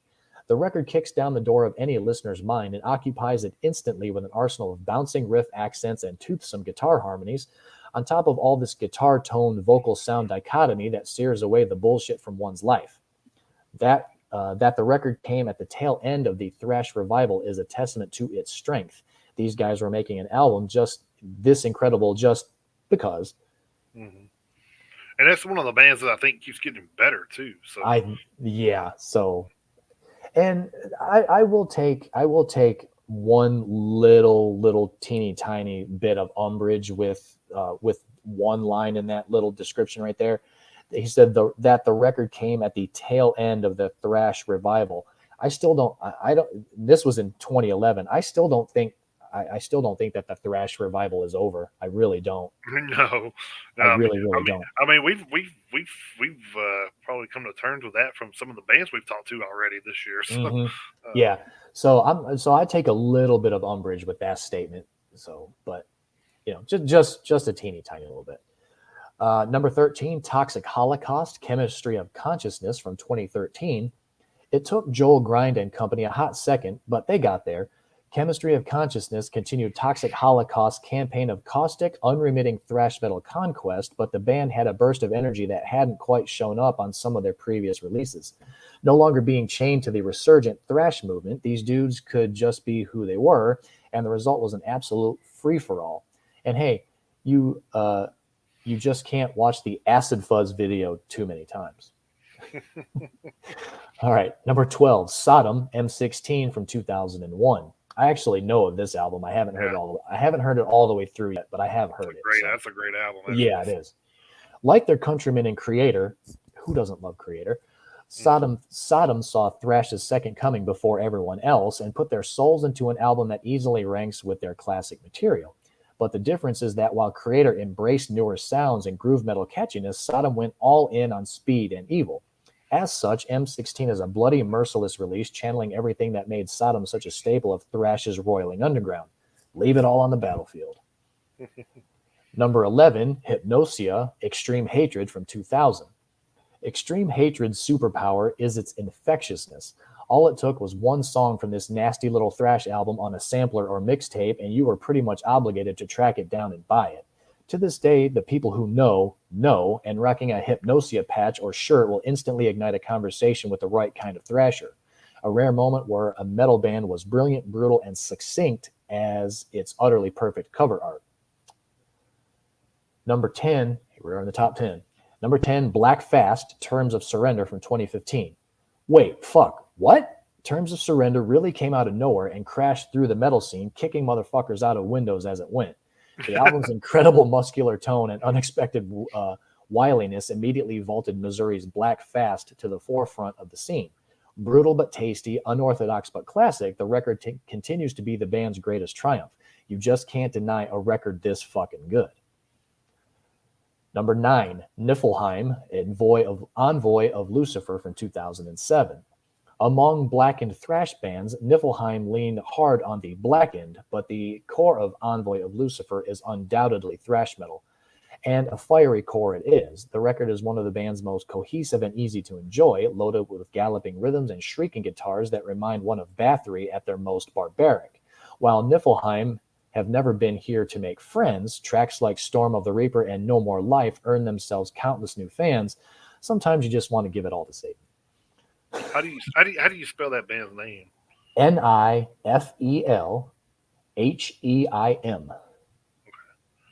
Niflheim. Yeah. All right. Moving up to number 8. Number 8, The Haunted. The Haunted Made Me Do It from 2000. When At the Gates offshoot The Haunted lost frontman Peter Dalving after their massive self-titled debut, many were dubious about the band's future. Instead, with the addition of Marco Aro, the band went on to produce arguably their finest recording. The Haunted Made Me Do It is a blazing slab of anti-human rancor, surging with earworm riffs and a sense of painful momentum that carries you up with it. From the circle pit-inducing kick of Bury Your Dead to the bloody spasm of Victim Iced, the record is a gift to your ears, assuming those motherfuckers enjoy a good bruising, which they do. Mm-hmm.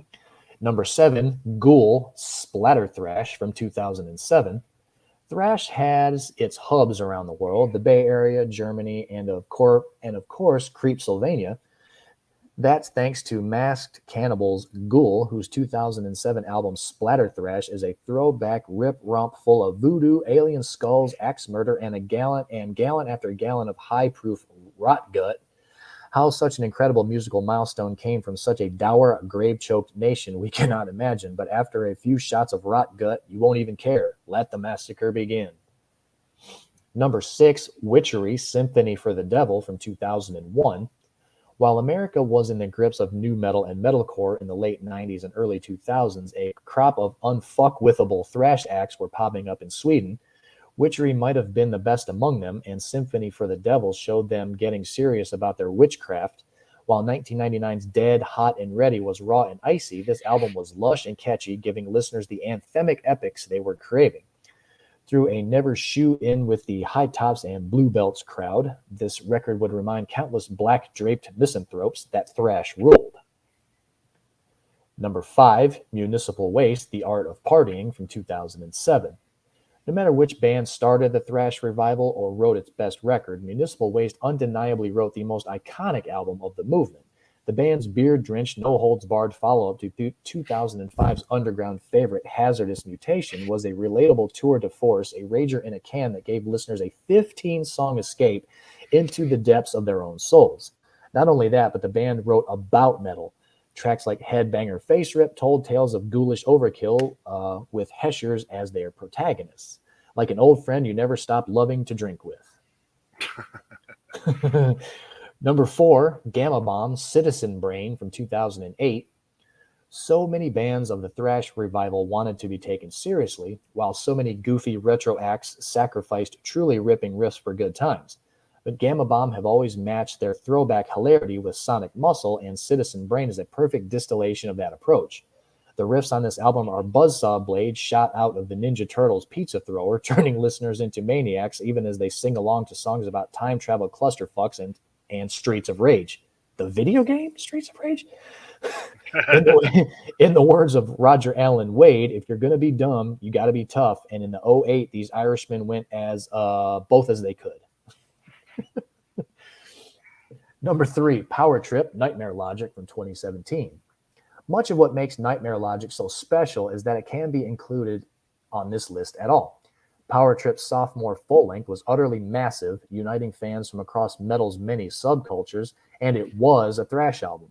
A thrash album with incredible songwriting and a massive scope and a fresh perspective, but a kick-ass thrash album nonetheless. The record is a constant reminder that this genre brings metalheads together, and it did so over topics that are a little more important than pizza and 80s cartoons. What the band will do next remains to be seen, but no one will dunk of them if it's not as gigantic as this monster right here. Number 2, Creator, Violent Revolution from 2001. In truth, Violent Revolution might be the album that started the entire thrash revival. After playing around with goth metal on 1999's Endorama, German Legends Creator blasted back to form with this onslaught of straightforward, if groove-laden thrash. The result was not only a stellar album, one that reminded metalheads that they missed the hell out of traditional speed and fury and wanted to hear vengeful moshing songs once more. The festival circuit never stood a chance. And last, but certainly not least, number 1, Warbringer, Woe to the Vanquished 2017. The start-to-finish brilliance of Woe to the Vanquished couldn't have happened earlier in Warbringer's career. The band needed the raw, diabolical beginning of 2008's War Without End and the slow maturation that came with the albums that followed it to get to the place where they could make this perfect record.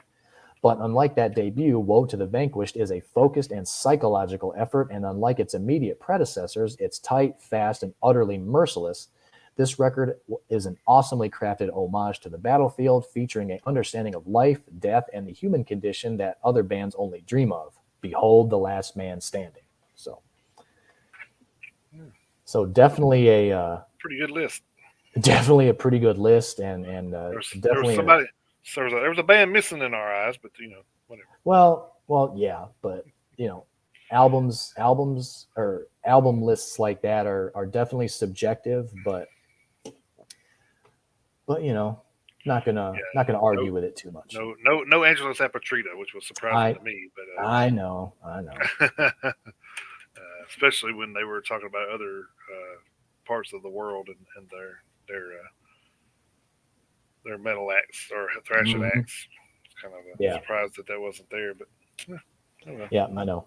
That's okay. Like I said, I haven't heard a bad album from those guys either. So I know, which is surprising that they weren't. Weren't there, but okay.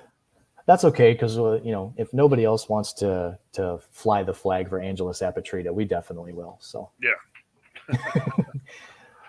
So we were talking. You were talking about that. Like we've talked to Eyes of the Living, which are pretty much a thrash band, and we've talked to. Oh my God, I just went blank. Oh my God, don't kill me, Rick. and he probably would. He probably will. So, but Extinction AD. Yeah, Extinction AD. God, I don't know why I went blank. Sorry.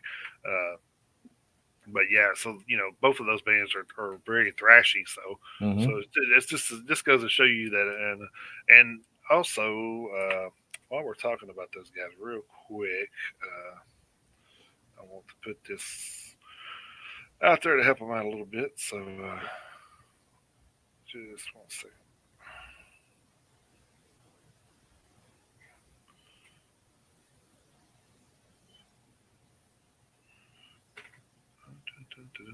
Oh, so Eyes of the Living are on the Metal Contraband Top 50 Metal chart right now, and they've moved up to 31 just in the last week. I think they were toward the bottom last week, so they've already moved up about probably 10, 12 spots. So they're moving up that list pretty fast, which is pretty cool to nice see. So hopefully they'll at least break the top 10. They should. I mean, this isn't like some like mediocre list. I mean, you got bands like Demon Hunter and Cage Fight, and Miss May. I mean, there's a lot of big bands on here. So not really sure who's on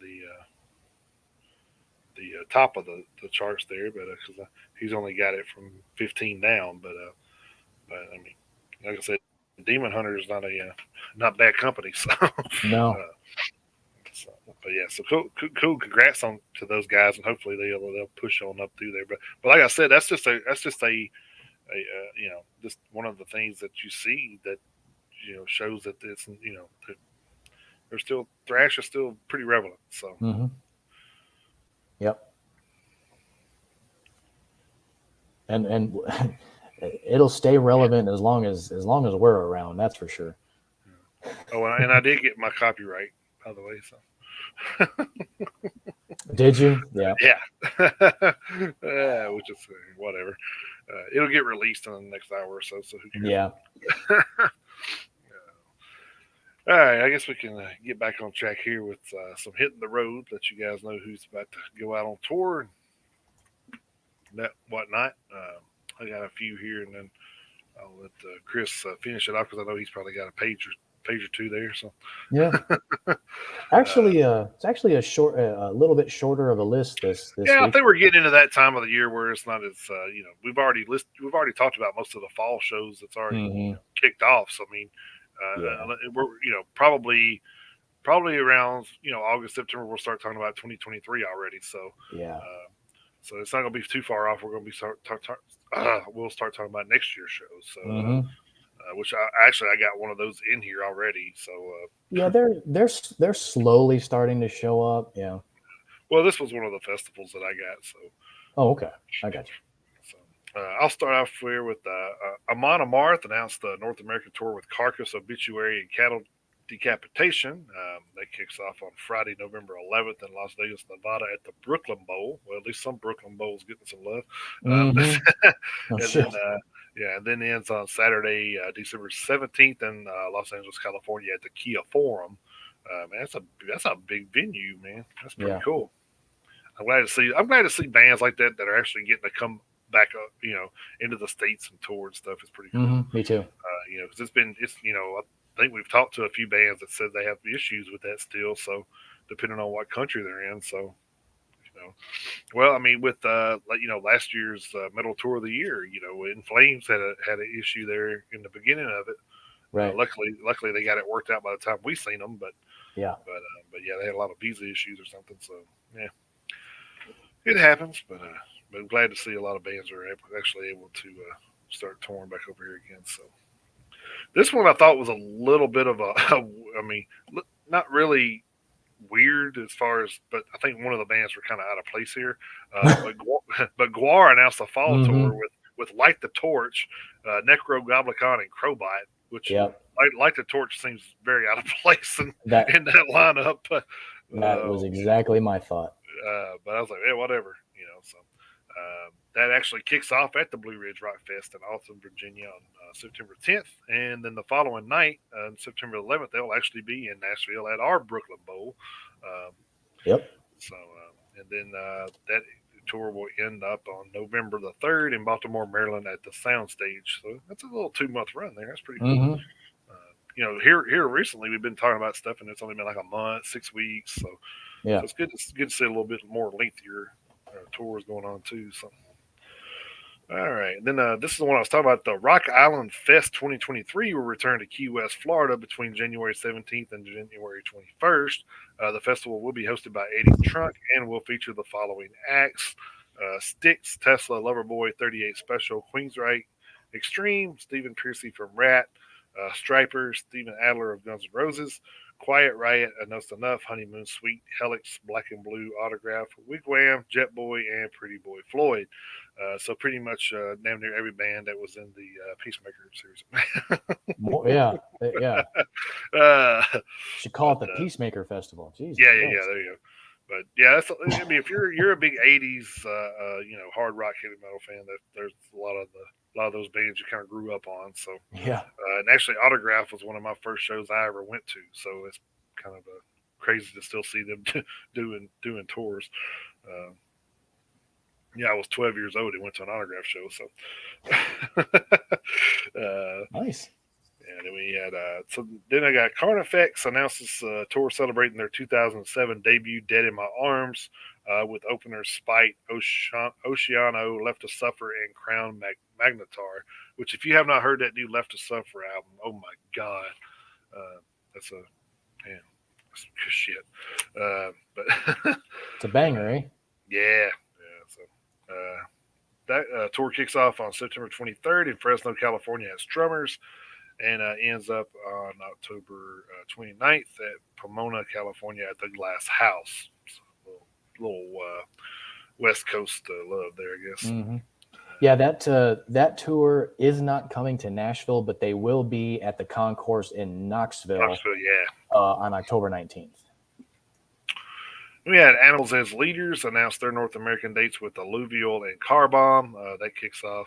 Actually, there's a few here that they actually going to kick off their tour with Incubus on 10.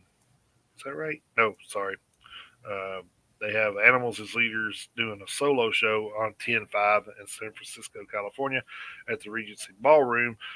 Then they're with Incubus on 10-6 at the Paso Robles, California, in the Vina Robles Amphitheater. And then that tour ends on the 9th of October at Morrison, Colorado at the Red Rocks Amphitheater. Then they're on tour with Lamb of God, Killswitch Engage, and Fit for an Autopsy, which, holy shit. Mm-hmm. They're on tour with them from 10-13. That's in Eaglewood, California at the YouTube Theater. And then they'll finish that little tour on the 20th of October at Irving, Texas at the Pavilion at Toyota Music Factory. So I guess they're just filling in for a few shows there because I know that tour is a little bit longer than that. Mm-hmm. And then with Car Bomb and Alluvial, which was the original post, they'll be they're starting that one off on October 22nd at the Grand Junction, Colorado. They didn't have a venue, which is weird. I have it down. do you? I have it down that they're gonna, that first show in Grand Junction, Colorado, is supposed to be at the Mesa Theater. Okay, yeah. Or wherever I got mine from didn't, because I copy and paste everything. So, Right. uh, Yeah, you're good. but then that one ends up on November 5th in Las Vegas, Nevada at the Brooklyn Bowl. Man, that Las Vegas, Nevada Brooklyn Bowl gets I'm getting some telling shows, you. man. Yeah, Damn. I know. Need to call our local Brooklyn Bowl and like step up your shit. Well, I mean, it's outdoor here, so I mean, November outdoor in Tennessee could be either way. So That is true. it could snow, it could be 80. You never know. Yeah, that's true. Of course, the good thing and it may is do both. on the same day. It could. Yeah. Of course, the cool thing is the Brooklyn Bowl here in Nashville. At least we are going to get to see the Bay Strikes Back tour in September. Yeah. So that'll be cool. All right, that was all that I had. So all right, well, that's cool. You took a pretty good chunk out of mine, which was fine because I actually had a little bit less than 3 pages this week. So oh wow, yeah, so not too bad. But like I say, last week I did do 2 weeks, so that's why that one was a little bit longer. But so yeah, again, the touring cycle. Well, not the touring cycle. The touring announcements seem to be winding down a little bit, but that's fine. That's no problem. All right, starting out over at the PRP.com, like always, we have Oceans of Slumber going out starting August 27th in Houston, Texas at the Secret Group, finishing September 11th in Austin, Texas at Come and Take It Live. No Nashville date for that run. We have Stick to Your Guns, Kubla Khan, Texas, Belmont, Coyo, and Foreign Hands, starting September 1st in Roseville, California at Goldfield Trading Post and finishing October 1st in Anaheim, California at the House of Blues. No Nashville date on that run either. Suicide Silence and Cane Hill going out on a quick week-long September mini tour, starting September 1st in Farmington, Minnesota at Louder House, finishing on September 6th in Lexington, Kentucky at the Manchester Music Hall. That's going to be Suicide Silence only. Cane Hill will not be appearing. No Nashville date on that run. Dark Tranquility and Nailed to Obscurity have been added as the opening acts for the Amorphous and Eluveity tour. The itinerary has also been expanded. That itinerary now runs from November 11th in Zurich, Switzerland at Complex 457 and finishes December 17th, 2022 in Hamburg, Germany at the Zelt Philharmonie. I hope I said that right. Overcast, Overcast has got a quick lineup of August shows that will bookend their Tattoo the Earth festival appearance. The first show is August 26th in Brooklyn, New York at the Kingsland, featuring My Fictions. And the second show is going to be on August 28th in Albany, New York at the Empire Underground, featuring Full Blown Chaos, Scavengers, My Fictions, and Old North End. We need some Overcast here, man. Mm-hmm. Yeah, we could use a little. Then we have Unwound going on a 2023 reunion tour, starting February 3rd in Seattle, Washington at Showbox, finishing March 16th in Philadelphia, Pennsylvania at Union Transfer. No Nashville date on that run. Then Withered is going out starting August 5th in Spartanburg, South Carolina at Ground Zero, featuring Bathe, ending on September 12th in Atlanta, Georgia at The Earl, featuring Immortal Bird. They have a Nashville date August 14th at Dark Matter. Then 12 Foot Ninja has canceled their European tour, and the band has gone on indefinite hiatus. So not sure what that's all about, but yeah. So I'm pretty sure they just had an album release this year too. Yeah, I'd have to look back on that to confirm, but it didn't say what the cause was, but who knows when we'll see 12 Foot Ninja again. Then Guns N' Roses and the Chats are going on an Australia and New Zealand tour. Cosmic Psychos will open in Australia and Alien Weaponry will open in New Zealand. The tour starts November 18th in Perth at Optus Stadium, and the tour rounds out on December 10th in Auckland, New Zealand at Eden Park. Then Leprous and Calandra are going on a European and UK tour starting February 1st, 2023 in Gothenburg, Sweden at Pustervik, and finishing March 18th in Oslo, Norway at Centrum Scene. John Petrucci of Dream Theater fame is doing a quick 3-date solo tour. He will be in Boston, Massachusetts at the Berkeley Performance Center on October 7th, at Town Hall in New York City on October 13th, not December, sorry, and will be in Lincoln Theater in Washington, D.C. on October 15th. Then we have Crossfaith, Limbs, and Guerrilla Warfare going out starting September 8th in Berkeley, California at Cornerstone, finishing October 3rd in Chicago, Illinois at Subterranean. There's no Nashville date, but they will be in Memphis, Tennessee at Growlers on September 18th. And then Crossfaith will be performing solo dates October 7th in Sacramento, California at the Aftershock Festival, October 8th in Portland, Oregon at the Hawthorne Theater, and October 9th in Seattle, Washington at El Corazon. Beartooth and Grasslands are going to be playing a trio of quote-unquote intimate shows. The first one will be August 28th in Philadelphia at the Foundry. The second one will be August 31st in New York City at the Gramercy Theater. And the last show will be September 3rd in Detroit, Michigan at The Shelter. Then we have Angel Dust and One Step Closer going out starting September 17th in Milwaukee, Wisconsin at the X-Ray Arcade, finishing October 5th in Memphis, Tennessee at Growlers. That's the only Tennessee date. We should go to that Growlers place in Memphis one of these days. I mean, that place shows up on this list constantly, and I don't know what that venue is like, but they have all sorts of tours that go through there. Let's see. Then we have Cold, The Crowned, LYLVC. I don't even know how the hell you pronounce that. Is it a Roman numeral? I don't know. I don't know if the letter Y is an actual Roman numeral, but I don't know if it's Lilvik. I don't even know. What was it again? LYLVC. That's how it's spelled. I have no idea how it's pronounced. I've never seen that band's name before ever. So you have Cold, The Crown, Lilvik, I don't know, and the Stone Eyes. The venues haven't been announced yet, but the tour dates and cities have been announced. The tour is going to be starting September 8th in Lakewood, Ohio, and finish on October 1st in Plains, Pennsylvania. They will be in Nashville on September 13th. Like I say, I don't know where these shows are going to be played. They haven't announced the venues yet. Then moving over to loudwire.com, we have Pussifer and Nightclubs going out starting October 13th in San Francisco at the Warfield and finishing November 22nd in Prescott, Arizona at the Yavapai College Performing Arts Center. They will be in Nashville on Halloween night, October 31st at Ryman Auditorium. And last but not least, moving over to blabbermouth.net, we have Vixen going out on tour starting July 26th in York, Pennsylvania at the York State Fair, finishing October 29th in Los Angeles at the Kiss Cruise. So that band is actually pronounced Lilac. Lilac? Okay. Yeah. So the V is one of those little. Oh, it's an upside down A, huh? Yeah. Lilac. Sure. Alrighty then. But that is your Hitting the Road segment from July 9th through July 15th. All right.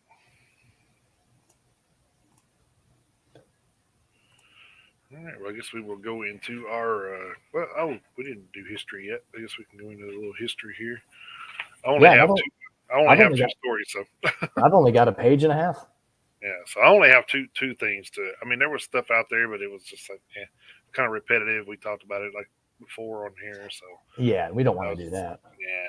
So just two things. So July 14th, 1999, Gary Garr Samuelson, former drummer with Megadeth, passed away.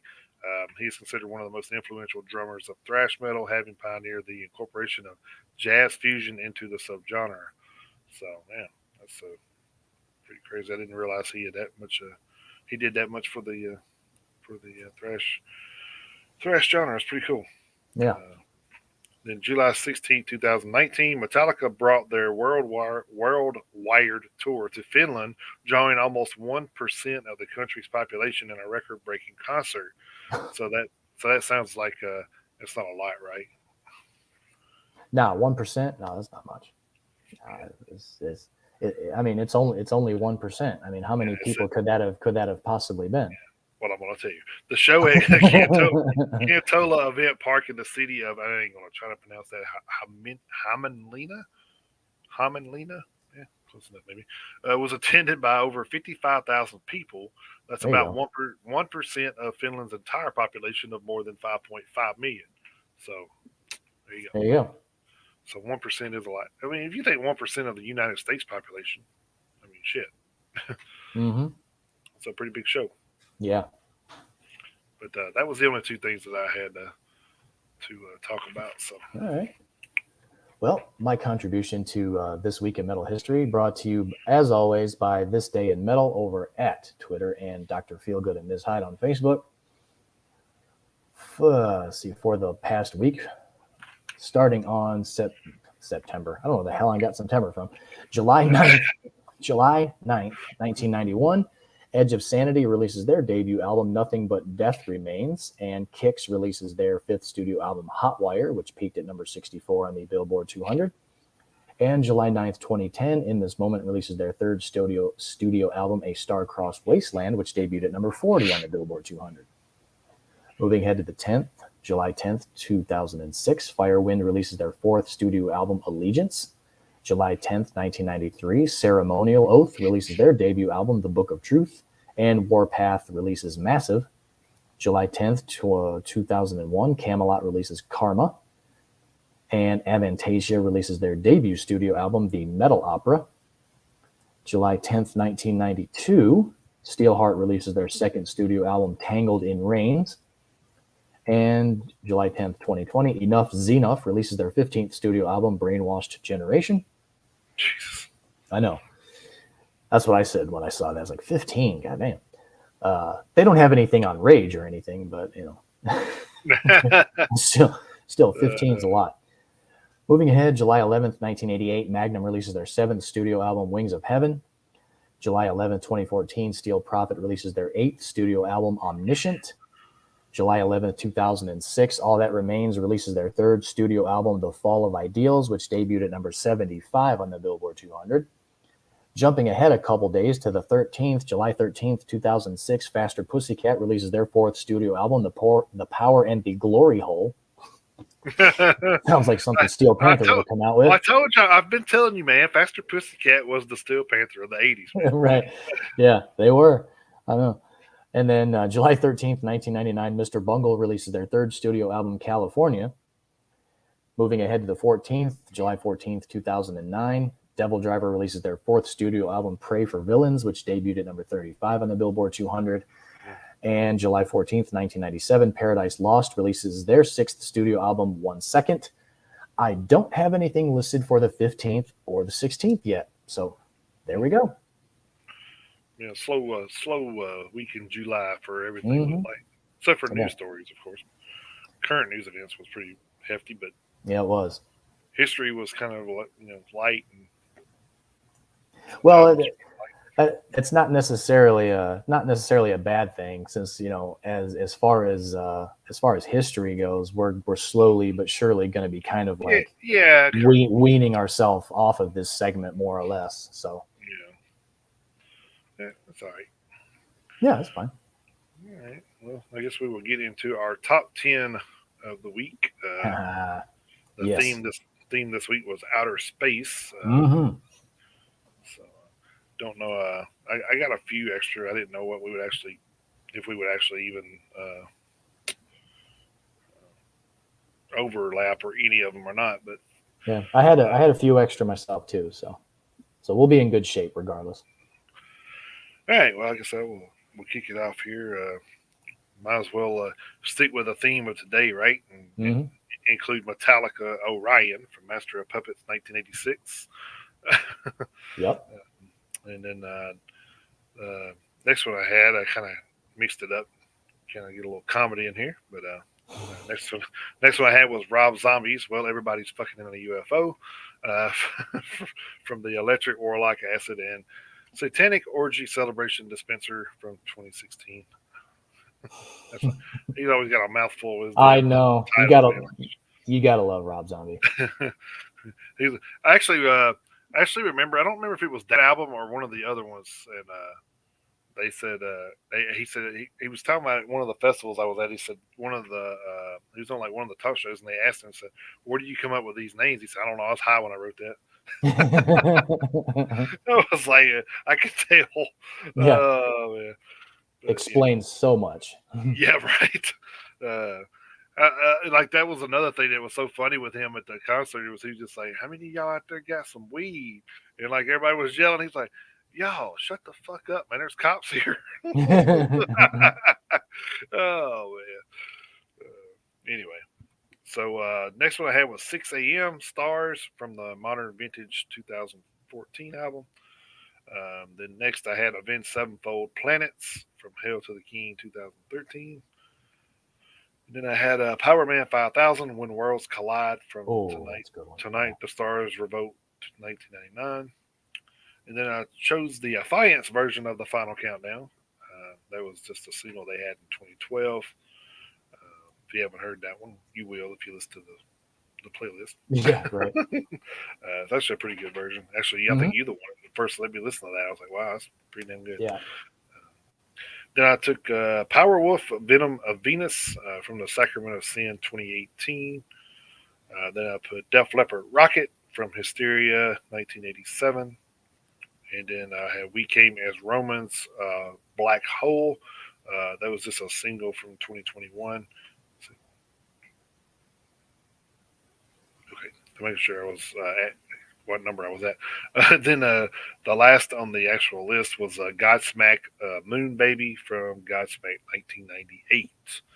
And then I had two extras here. I had a Moore for Solar Flare Homicide from Speaker of the Dead in 2011. And then I have Born of Osiris Angel or Alien from Angel or Alien in 2021. So. Nice. Well, it's a good thing we had extras. So. Oh, really? Yeah. Yeah. It's a good thing we've got extras because we're going to need a few of them.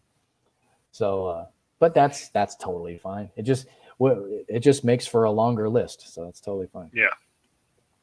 So let's see. My top 10 from outer space. My first one, I had The Final Frontier by Iron Maiden from the album of the same name from 2010. Then I also had The Final Countdown, but I also went with the Affiance version from the Campaign in 2012. It's actually a bonus track on a special edition, but you know whether you found it as a single or a bonus track, it doesn't matter at all.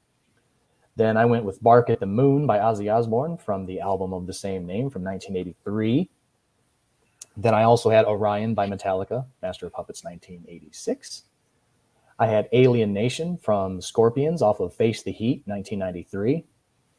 Then I went with Planet Caravan, the Pantera cover from Far Beyond Driven 1994. Then I had Hangar 18 by Megadeth off of Rust in Peace 1990. Then I went with Children of the Sun by Judas Priest off of Firepower 2018. Then I also went with Well, Everybody's Fucking in a UFO by Rob Zombie from the Electric Warlord Acid Witch Satanic Orgy Celebration Dispenser of 2016. And last but not least, I went with Behind Space 99 from In Flames off of Colony from 1999. Then my two honorable mentions, I had A Million Light Years Away by Stradivarius off of Infinite from 2000, and I had Sun Doesn't Rise by Mushroomhead off of 13 from 2003. I also had Rocket from Def Leppard off of Hysteria from 1987 as one of my extras. So it's funny you said that because I actually didn't realize that my list cut off and there was one on the next page, which was Mushroomhead Sun Doesn't Rise. Okay. All right, there we go. Oh, wow. So yeah, it's a good thing we had extras. Yeah. Oh wow. But that's okay. We'll get the list collaborated and posted. I promise I won't wait till Tuesday this week, and then we'll give you guys. Yeah, I usually remind you if I haven't heard from you by Monday, but I was so like caught up in work this week that all I did was eat, sleep, work. So I wasn't on top of things like I should have been. So yeah, I'm back to normal this week. So and it's my short week, and it's my short week. So there you go. Get back on track. So. Yeah. So we'll get the list collaborated, and then for everybody in the Facebook group, we'll give you guys the 24-hour link to add any songs you guys may want to add. So we'll get that taken care of. But that's the top 10 segment. Yep. All right, and I guess it's on to album reviews, which there was a lot of good ones out there this week. I didn't get to review all of them, but because I didn't get to listen to them enough to review, because I was actually listened to about four, but only one thoroughly. So I only have the one actual review, but I am going to go back and listen to a couple of those other albums and try to. Me and my wife's got some plans to try to organize my previous 6 months of stuff here, so I can try to keep up with my content better. So, especially with album covers and stuff like that, because a lot of times we don't review some of the best, albums that have some of the best covers, because it's kind of out of our genre liking sometimes. But we'll say death metal has some damn good album covers. Yes, they do.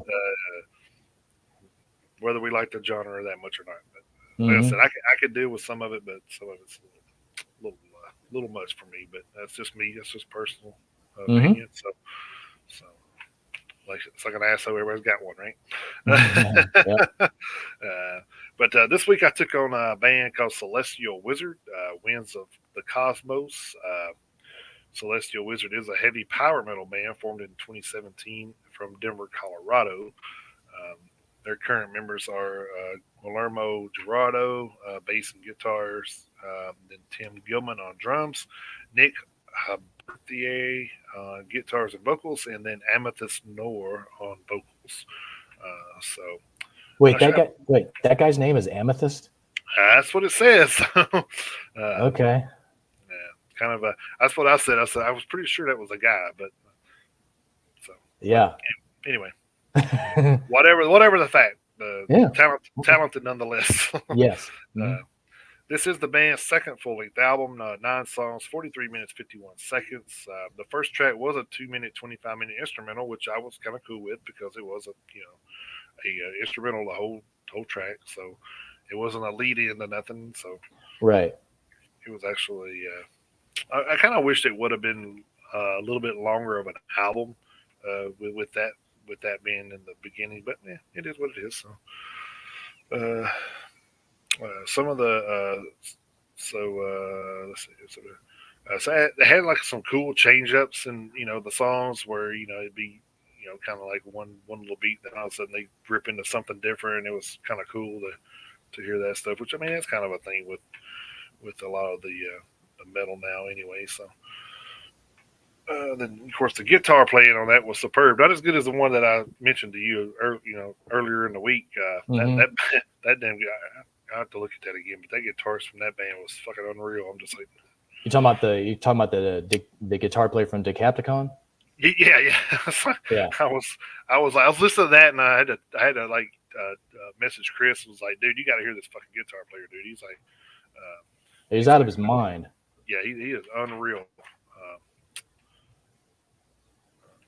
I tell you what, I haven't listened to that album, the Celestial Wizard, all the way through, but I did listen to the one video that you posted in the Facebook group. And having only listened to that one song, what I do like about them is what I like what they did in the song is they kind of do what Hellfire does, is they let both of the guitar players take a turn at having an extended solo of their own. Mm-hmm.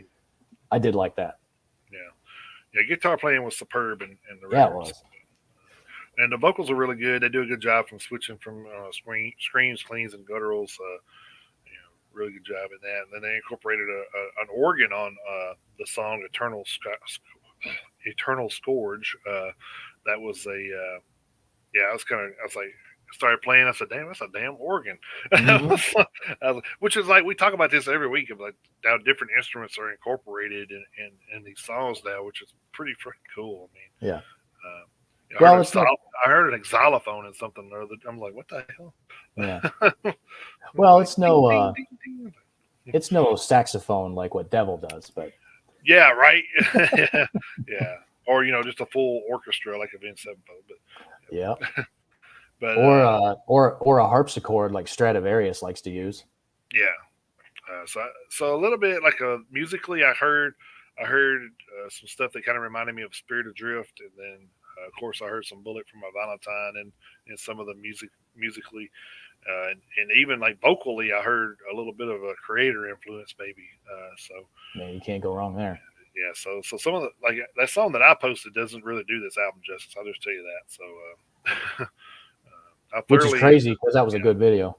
it was a good video, yeah. But there's like some songs down off in there that are really really display the vocals a little bit more. So, but yeah, I really enjoyed this one. I'm going to give it an easy 4 horns.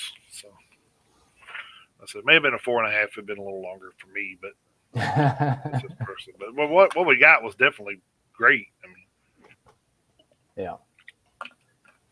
Well, what else did you get a chance to listen to?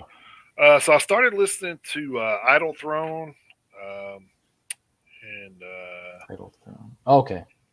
yeah, I think the one I was listening to this morning was I heard a couple of songs already, so I went ahead and started listening to the Sick and Beautiful. Um, so far, it's kind of a I don't know, it's kind of touch and go. So Okay. you got some really good stuff when they're on, but then there's some stuff on there that's like Yeah. So All right. then I was trying to see if there was one more. I thought maybe there was, maybe it wasn't. Let's see.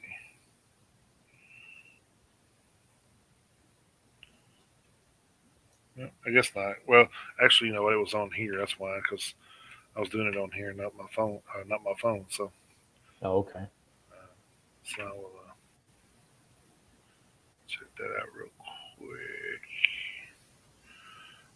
I don't see the other ones, but there was another. There was like a couple more I like got into, and then of course I went back and listened to the Celestial Wizard again a couple times just to make sure I got a good feel for it. Right.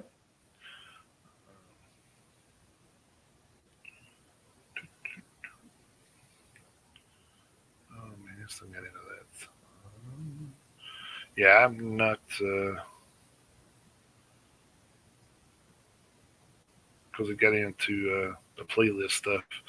So I was trying to go. So now I got to go back further. But, Yeah. Yeah. So, but yeah, that's the 3 that I know for sure that I've touched a little bit on. Okay. Right. So I know there's others, but those Yeah. are the 3 that I know for sure that I've listened to a little bit of all of it. So. Okay. Just got to finish out that. I got to listen to Idle Throne again. It's kind of a long. I think it was an hour long. So. Okay. All right. Yeah. Something you kind of got to literally like kind of commit to. Yeah, well, especially the last track's like 11 minutes long. So. Oh. so Right. you definitely got to commit to that. So. One of those epics. Yeah. Okay. Yeah, I haven't gotten that far down there yet, but I did see that. I was like, oh, well, I might have to like stop and come back to that. So. All right. Well, let's see. I actually managed to listen to 2 full albums, 1 LP or 1 EP rather, and then I actually started listening to another album. So I actually was able to kind of dig into some stuff this week too. My formal review this week is Second to None, the new album by Battering Ram. They are a hard rock band formed in Filipstad, Sweden in 2017. Their current lineup consists of Johan Hallström on vocals, Jonas Edmark on guitar, Jaak Stahl on bass, and Tony Trust on drums. This is their second full-length album. Their debut album, Battering Ram, came out in 2020, and Second to None came out yesterday. Second to None is 9 tracks in length, 36 minutes, 11 seconds.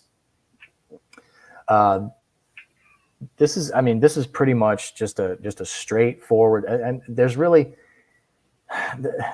really isn't like a subgenre that this band fits into. They're just pretty much a straightforward, European heavy metal band. I mean, they just go classic style, solid, clean vocals all the way through, heavy guitars in the verses, really good drum lines, nice shreddy solos. I mean, pretty like literally just straightforward, no deviations from anything. I will say that the title track was the last track on the album. It had a little bit of, kind of like a little bit of a bluesy Black Label Society feel to it. Other than that, you're talking about pretty much, like I say, straight ahead, straightforward heavy metal. No power metal, no metalcore, no real deviation from the classic, basically traditional new wave of British heavy metal formula. So, I really enjoyed it. It was a really quick listen at 36 minutes, 11 seconds. I'm going to give this one 4 horns out of 5. I really enjoyed it. The EP that I listened to, the one that made me laugh so hard last week when I was reading through the list, I listened to the EP Roger Pedactor by Laces Out. It was 4 tracks long. It was less than 15 minutes. Unfortunately, it was basically just punk, and I don't really like punk music. So I did listen to the whole thing. It was only 14 minutes and change, so thankfully it was a quick listen because the band name and the name of the EP was a hell of a lot more was a hell of a lot better than the music itself for me. No disrespect to any punk fans out there, but yeah. So I listened to that one, and then the other album I listened to in its entirety. And I've heard of this band, but I've never heard any of their stuff before. I listened to Heavy Metal Ninja by Metal Lucifer. What I didn't know, because like I say, I've heard of them, but I've never heard of their stuff, is they're Japanese.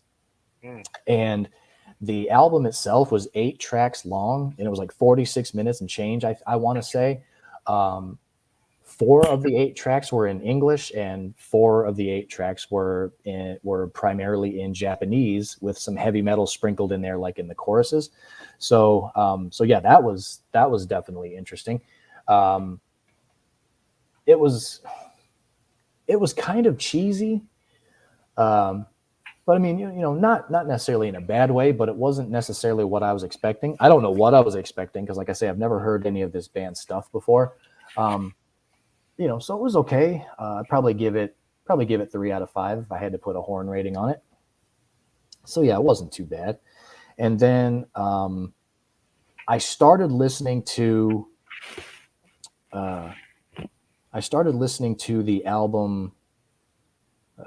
Hang on, what am I listening to?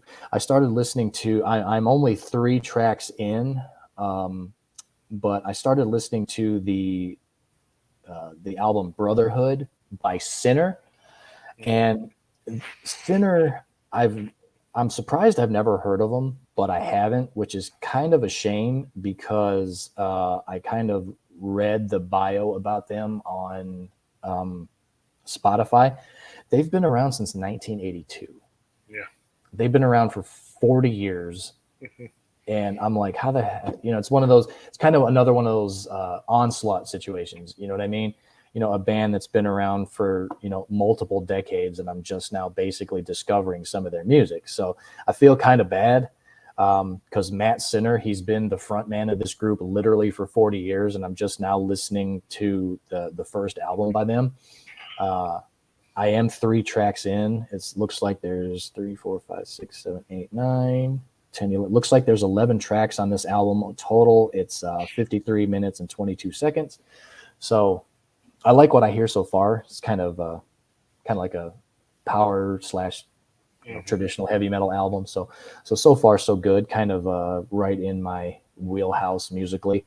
Not necessarily a thrash album like I prefer, but I'm a power metal guy also. So far so good. I'm gonna listen to it the rest of the way, but if it finishes the way it starts off, it may be a solid 3.5 or 4 horn. So. There was a band. I know what I was thinking. There was a band that I was going to listen to, and the album's not released yet, so I don't know if they got put off or whatever. So, okay. It was that Returnity. Okay, yeah, Cosmic Dreams by Returnity. Yeah, but it's not been released yet. So okay. Just the singles so far. So. Okay. But if that comes out, I have to try to check it because I actually do like the single Untamed Hearts. It's pretty good. So. Okay. We'll definitely keep an eye out for that one. And then the the list for this coming Friday is a little bit beefier. So for this coming Friday, July 22nd, leading off, we have Balls Gone Wild with Stay Wild. We have Castrator with Defiled in Oblivion. So Wait a minute, you went from Balls Gone Wild to Castrated. I know. I was about to say right off the bat. I mean, right off the bat, we just got two bands, with talking about nuts, So then we have Ceremonial Worship with Seven Gateways to Eternal Misanthropy. Then we have Clavicula with Degeneracy of the Fifth Destiny. We have Crestfallen Dusk with a self-titled album. We have Critical Defiance with No Life Forms. Dreamtide with Drama Dust Dream. We have Isaiton with the autocatalytic process. We have Eisencult / Atronos with Split. We have Urnia with How to Deal with Life and Fail. Eternal Drac with Shadowstorm. We have Ewig Kite with Out of the Woods. That's an EP for them. We have Excalibur with Volando hacia el Infierno. We have False Gods with Neurotopia. Fame on Fire with Welcome to the Chaos. Fatal Vision with Once. Gates to the Morning with Walk Between Worlds. We have Gildan with First Blood. We have Grayscale with Antumbra. That's an EP. We have Hatriot with The Veil of Shadows. We have Profunda with Power to the People. Highway Sentinels with The Waiting Fire. Imperial Triumphant with Spirit of Ecstasy. Carl Sanders with Saurian Apocalypse. Cryptomach with Cataclysmy. Lesbin Voss with Rock is Our Religion. Moonshade with As We Set the Skies Ablaze. Mosara with Only the Dead Know Our Secrets. Nebula with Transmissions from Mothership Earth. Nicolas Cage Fighter with The Bones That Grew from Pain. Northless with A Path Beyond Grief. Oceans of Slumber with Starlight and Ash. Oneria with Feed the Monster. Palisades with Reaching Hypercritical. Panzerfaust with The Sons of Perdition Chapter 3, The Astral Drain. We have Phalloplasty with 27 Club. Scar for Life with Sociophobia. She Bites with Superhero. Source of Rage with Witness the Mess. Spite with Dedication to Flesh. Steel Cage with Syndrome. Teeth Grinder with Dystopia. Thrashera with Bastardos da Nolte. Titan Rage with Terrorizer. Tonic Breed with Fuel the Fire, that is an EP. We have Trog with a self-titled EP. UFO with High Stakes and Dangerous Men / Lights Out in Tokyo, that's a re-release. Unhearse with Skinrise. VHS with Lenzi, that is an EP. Villain of the Story with Divided. Voluntary Mortification with Suffer to Rise. Wayland Storms with The Silver Snake Unfolds. Wake with Thought Form Descent. Whiplash with The Roadrunner Years. White Lightning with Thunderbolts of Fuzz. And Witchery with Nightside. So those are the upcoming releases for July 22nd. And Witchery's in the content a couple times today. Awesome. Yep. Yeah, and knowing that so I'm gonna kind of cheat off of that. I'm gonna cheat off of that Thrash albums list and probably listen to Witchery. I'm probably gonna check that out. Yeah, I'll at least listen to it. Maybe not my official review, but I'll definitely listen to it. Yeah. So, oh, not to jump ahead too far, but not next Friday, but the Friday after, the new Arch Enemy comes out. Oh, nice. Yeah, I figure we're getting into that time frame where we're going to start seeing some bigger bands back in the fold. Especially Slipknot's supposed to be coming out here pretty soon. And of course, Machine Head's already had their release set for August, I think. I do believe so. Then of course, Megadeth's coming soon. Amon Amarth on August 5th. Lamb of God's already set their date. So so yeah, there's some big stuff coming out. So. Yes, there is. But still got a ways to go. Oh yeah, we're not done by a long shot. Which is kind of scary because there's been some damn good shit this year. I know. Actually, it's probably going to be harder this year to bring it down to 10 than it has been the last 2 years for us. So. Well, yeah, considering the list we were working off of. Well, that's true too. Yeah, that is very true. Yeah. Let's see. Oh, Spirit Adrift has a new album coming out Yeah, I was actually going to August mention that. 19th. Yeah, they had. I know they've had 2 singles from it already. Yeah. So. August 19th. Then what do we got? Gravedigger? Really? Well, Nice. Machine Head, there it is. August 26th for Machine Head. Let's see. When was the new Megadeth supposed to come out? September, I thought. Oh, there it is. There it is. September 2nd. Yeah. Oh, I'm so looking forward to that. Oh my God. Yeah. Yeah. Especially based off of We'll Be Back. Oh my God, that song. Yeah, Yep. but there's Ozzy Osbourne, Patient Number 9. Oh yeah, forgot about that. Yep, September 9th. Hell, Parkway Drive has a album coming out the Oh same God, day. I forgot about Parkway Drive. Parkway Drive. That's going to be a banger. Based on the 2 releases already. Yeah. It's going to be something. Yeah, the end of summer getting into the fall is just going to be insane with the amount of music coming out. Not that, like you said, not that we haven't had good music come out this year, because we've had a shit ton, but I mean, just the bands that haven't yet coming out in the second half of 2022 is just nuts. You know, Stratovarius, they got a new album coming out. We know Nonpoint was working on a new EP, so Mhm. that's, they probably dropped that last minute. So Probably. I'd be surprised if they didn't, because they're really comedic type people. So I would suspect they would do, kind of the same thing this year, just to see if people would catch it. I think. Yeah, Lamb of God, October 7th. Yeah, October 7th. Yeah. Queensryche, same day. I mean, I forgot about the Queensryche album. Yeah. Nothing More, October 14th. Yeah, I forgot about that one too. So. Yes, that's the thing. I forgot about that one. Oh, I forgot about that one. I mean, well, I mean, okay, just off the top of my head, I was, I knew it was coming, but I didn't know exactly when. Right, I know. So, but I mean, just with the amount of stuff we're having to keep up with, I mean, it's no reason why some of them slip through the cracks just off the top of our head. But yeah, I mean,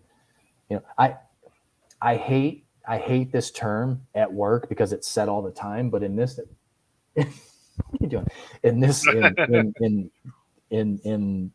this context, it actually fits, but it's a good problem to have have this much music to sift through. I hate it when people say that shit at work, but it actually fits in this context. So, of course, the third with their releases, I'm pretty sure they're probably going to shoot for before the end of the year. So, yeah. So, you would think anyway, if you already started to release music, surely they won't wait. Well, I mean, you can't really say that, because I mean, Fozzy was releasing stuff two years in advance before they released Boombox. So. Yeah, and they basically released half the album as singles before they put out the whole thing anyway. So, so yeah, that's true. Yeah. Oh man. And then I seen where In This Moment had some news that they were going to share, but I haven't seen what it was yet. So. Okay. Last time they did that, we got surprised with a Mother album. So. Which was they owe us one for that crap. But. Yeah. Well, a small piece of advice for In This Moment: don't worry so much about surprising us with this new album. Just make sure this album is good. Yeah. Yeah. Well, I mean, we've talked about it. Everybody gets a. Yeah, everybody gets one. Everybody gets one. Vince Sevenfold had theirs, and even Metallica had their one. So yeah, they did. Depending on who you hear it from. I mean, if you hear it from old school Metallica fans, then the last 5 albums ain't been worth the shit. Right. Yeah. Yeah. Everyone's definitely entitled to their own opinions. All right. Well, I guess we got done a little early today, so. Yeah, which is it's kind of weird that 2 hours and 23 minutes is considered early, considering that when we first started this show, we were worried about filling 2 hours, and we haven't stayed within our initial time slot in months. So it's kind of funny that anything less than 2.5 hours is kind of considered early now. Yeah. We done booted every other show off their. That's right. Yeah. Say, welcome to Thunderdome, bitch. We want that spike. We want that spike. Get out. We want 30 more minutes. Get out. That's right. No, we're not like that. I promise. No. We actually have a little leadway before. We used to have to be done a little early because your brother went on like right after us. So yep. We had to make sure we were done before he went on. So. Yep, and he moved back to his original time slot, which for all you car guys out there, my brother does have a show here on the VOP USA network that it's called the High Octane Podcast that he puts on every Wednesday at 5:00 Central Time. So keep your eyes open for that one. All right. Well, I guess we will wrap this bad boy up for this week. Yeah. Enjoy the hot weather. Yeah, I'm gonna enjoy the hot weather from inside. Yeah, right. Yeah. Well, ice cream don't melt in here, so not nearly as fast. No. Oh man. I'm just so tired of the 90s. Yeah, well, we definitely need a break. If nothing else, we need to make sure it rains at least once a week or something, because this is kind of ridiculous. It's been we're lucky to get rain. Yeah, we're lucky to get rain once a month here anymore. It's crazy. Yeah, which it kind of goes through its cycles. So this year we'll be bitching. 2 years from now we'll be bitching. Man, we'll never stop raining. That is true. It does do that around here. Yeah, you are right about that. That's why I thought it ain't been this hot in a few years. So I mean, we kind of due for it, I guess. Also true. Yeah. All right. Well, enough about the weather. Yep. That is your weather from the Metalheads Unite Facebook. Yes, it is. Yeah. Dark and gloomy. That's what it's supposed to be, right? Mm-hmm. Yep, that's what it's supposed to be. Yeah. Anyway, well, thank you guys for stopping in with us today. A little bit of technical difficulties in the beginning, but hope finally got that worked out. So didn't put it off too bad. So nah, I think we may have been 2 minutes late getting on the air. So maybe. So that's the earliest I've ever been late. So. Right. That's a great way to look at it. Yeah, a good way to look at it. But usually, honestly, I was on a little earlier today than usual, which was kind of good, I guess, because we'd have been 10 minutes late probably. Yeah, and then we would have been in trouble with Facebook because 10 minutes is all the leeway we get. So, but sure. Thanks everybody for stopping in and hanging out with us today. Check us out at the Metalheads Unite Facebook group. Come on over and send us a member request. We'll get you guys hooked up there. VOPUSARadio.com on the internet, VOP USA Radio app, the Metalheads Unite YouTube channel over on YouTube, and all your live podcast streaming platforms. Yep. The Metalheads Unite USA at gmail.com email address also. We are still trying to line up some news, some more bands to come on. We're still trying to iron out some details with some bands. So once those are written in stone, we'll let you guys know what those are. And just another reminder that we're about a month away from a major announcement here at VOP USA. We're not even sure what it is yet, but the boss has told us that there is something huge in the works. So we are excited for that. As soon as we know more about that, we'll let you guys know what that is. Yeah, we're moving to Hawaii. That's what I heard it was. I don't know. Oh, sweet. Yes. Hell yeah. Hey, awesome. By God, if everybody else can start rumors about Pantera, why not, right? Yeah. Yeah, why the hell not? If we start them enough, maybe they're going to have to live up to it. There you go. That's right. We can speak it into existence. Yeah. All right. Well, thank you guys. Hope to see you back here next week. And like Chris said, you can find us on all those platforms, and definitely want to get onto the Facebook page. That's where we do a lot of the album reviews that we don't cover on here. So if you want to check any of that out, then you definitely have to do that over at the Facebook page. If you're not, you know what? I didn't post any of the links for the damn thing. I'm just horrible today. But let's see if I can do it real quick. There is usually one thing we forget. I mean, yeah, it never tends to fail, man. It's Yeah. it's usually the history stuff. Yeah, it usually is. So we got lucky. I actually remember that one, but then Yeah. then forgot the other things. Yeah, we actually managed to remember to do every single segment this week. So Well, yeah, we just forgot to put in the. Let's see here, if I can get it in here. well, see, but that's the funny thing though, is like, you actually forgot to post the links this week. But if people were members of the Facebook group, they would have already gotten those links, and they wouldn't That have is had to true. worry about it. Yeah. So That's true. hint. Yep, there it goes. All right. So that was that was the weekly, and then I will get that the love gone wrong one here. Yeah. Can't believe I forgot that. You use I had it in my mind to do it right after when we started talking about the Pantera thing. I was going to post it right then, Yeah. and I forgot. So there's that. There, the first one was the weekly, and then that's the love gone wrong from last week. So. And if you on the radio and you don't have access to that, you can always go to Spotify and just search Metalheads Unite, and then That's right. It should pop up about 500 million playlists there. So At this point, yeah, we have quite a few. I usually go through I went through and deleted everything from 2021 whenever I started this year. Well, actually, Well, that makes sense. a month in, I deleted all the 2021 playlists. That makes sense.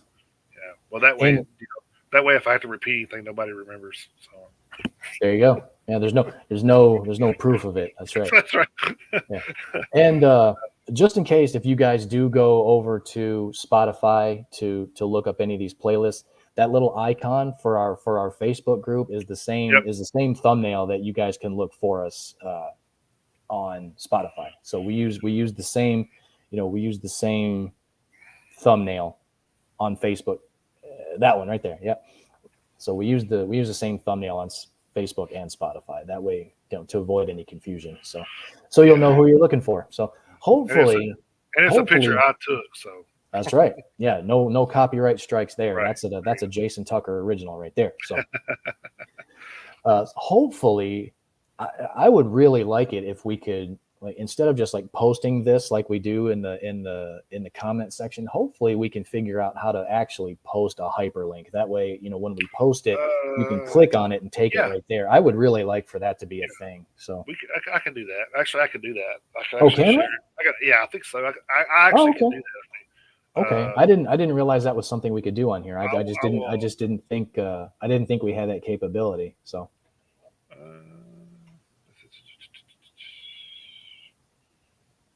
But yeah, it would be easier to just post a hyperlink instead of everybody having to copy this big ass long thing with all these letters and numbers and all that shit. So, but yeah, I didn't know that was something we had the capacity to do on here. Hold on, let me see if this works. Okay, yeah. I know I hate to keep anybody from, but I was kind of just kind of curious. See if it'll work. See if it works this way better. Well, hell, we still got 13 minutes available on radio.co, so that's fine. No, they didn't do it either. That didn't do it? Yeah, they didn't do it either. All right. Okay. Well, we'll try to figure that out. So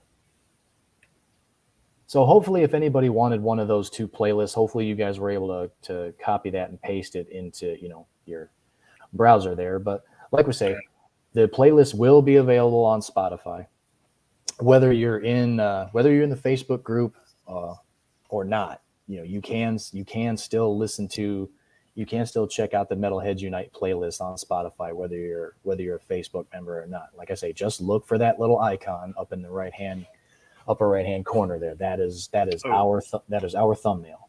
One more thing. Let me try one more thing. Let me try it again. Okay. Try one more thing. Okay. There we go. I actually do this at work a lot, so maybe this will work.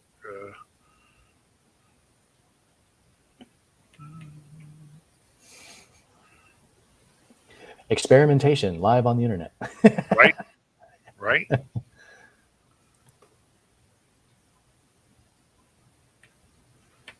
I hope it works though. I really do.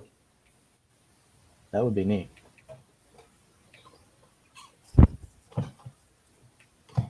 Let's see what this does. Yeah, well, it didn't hyperlink it, but yeah, I have to play with it. I can get it to do it.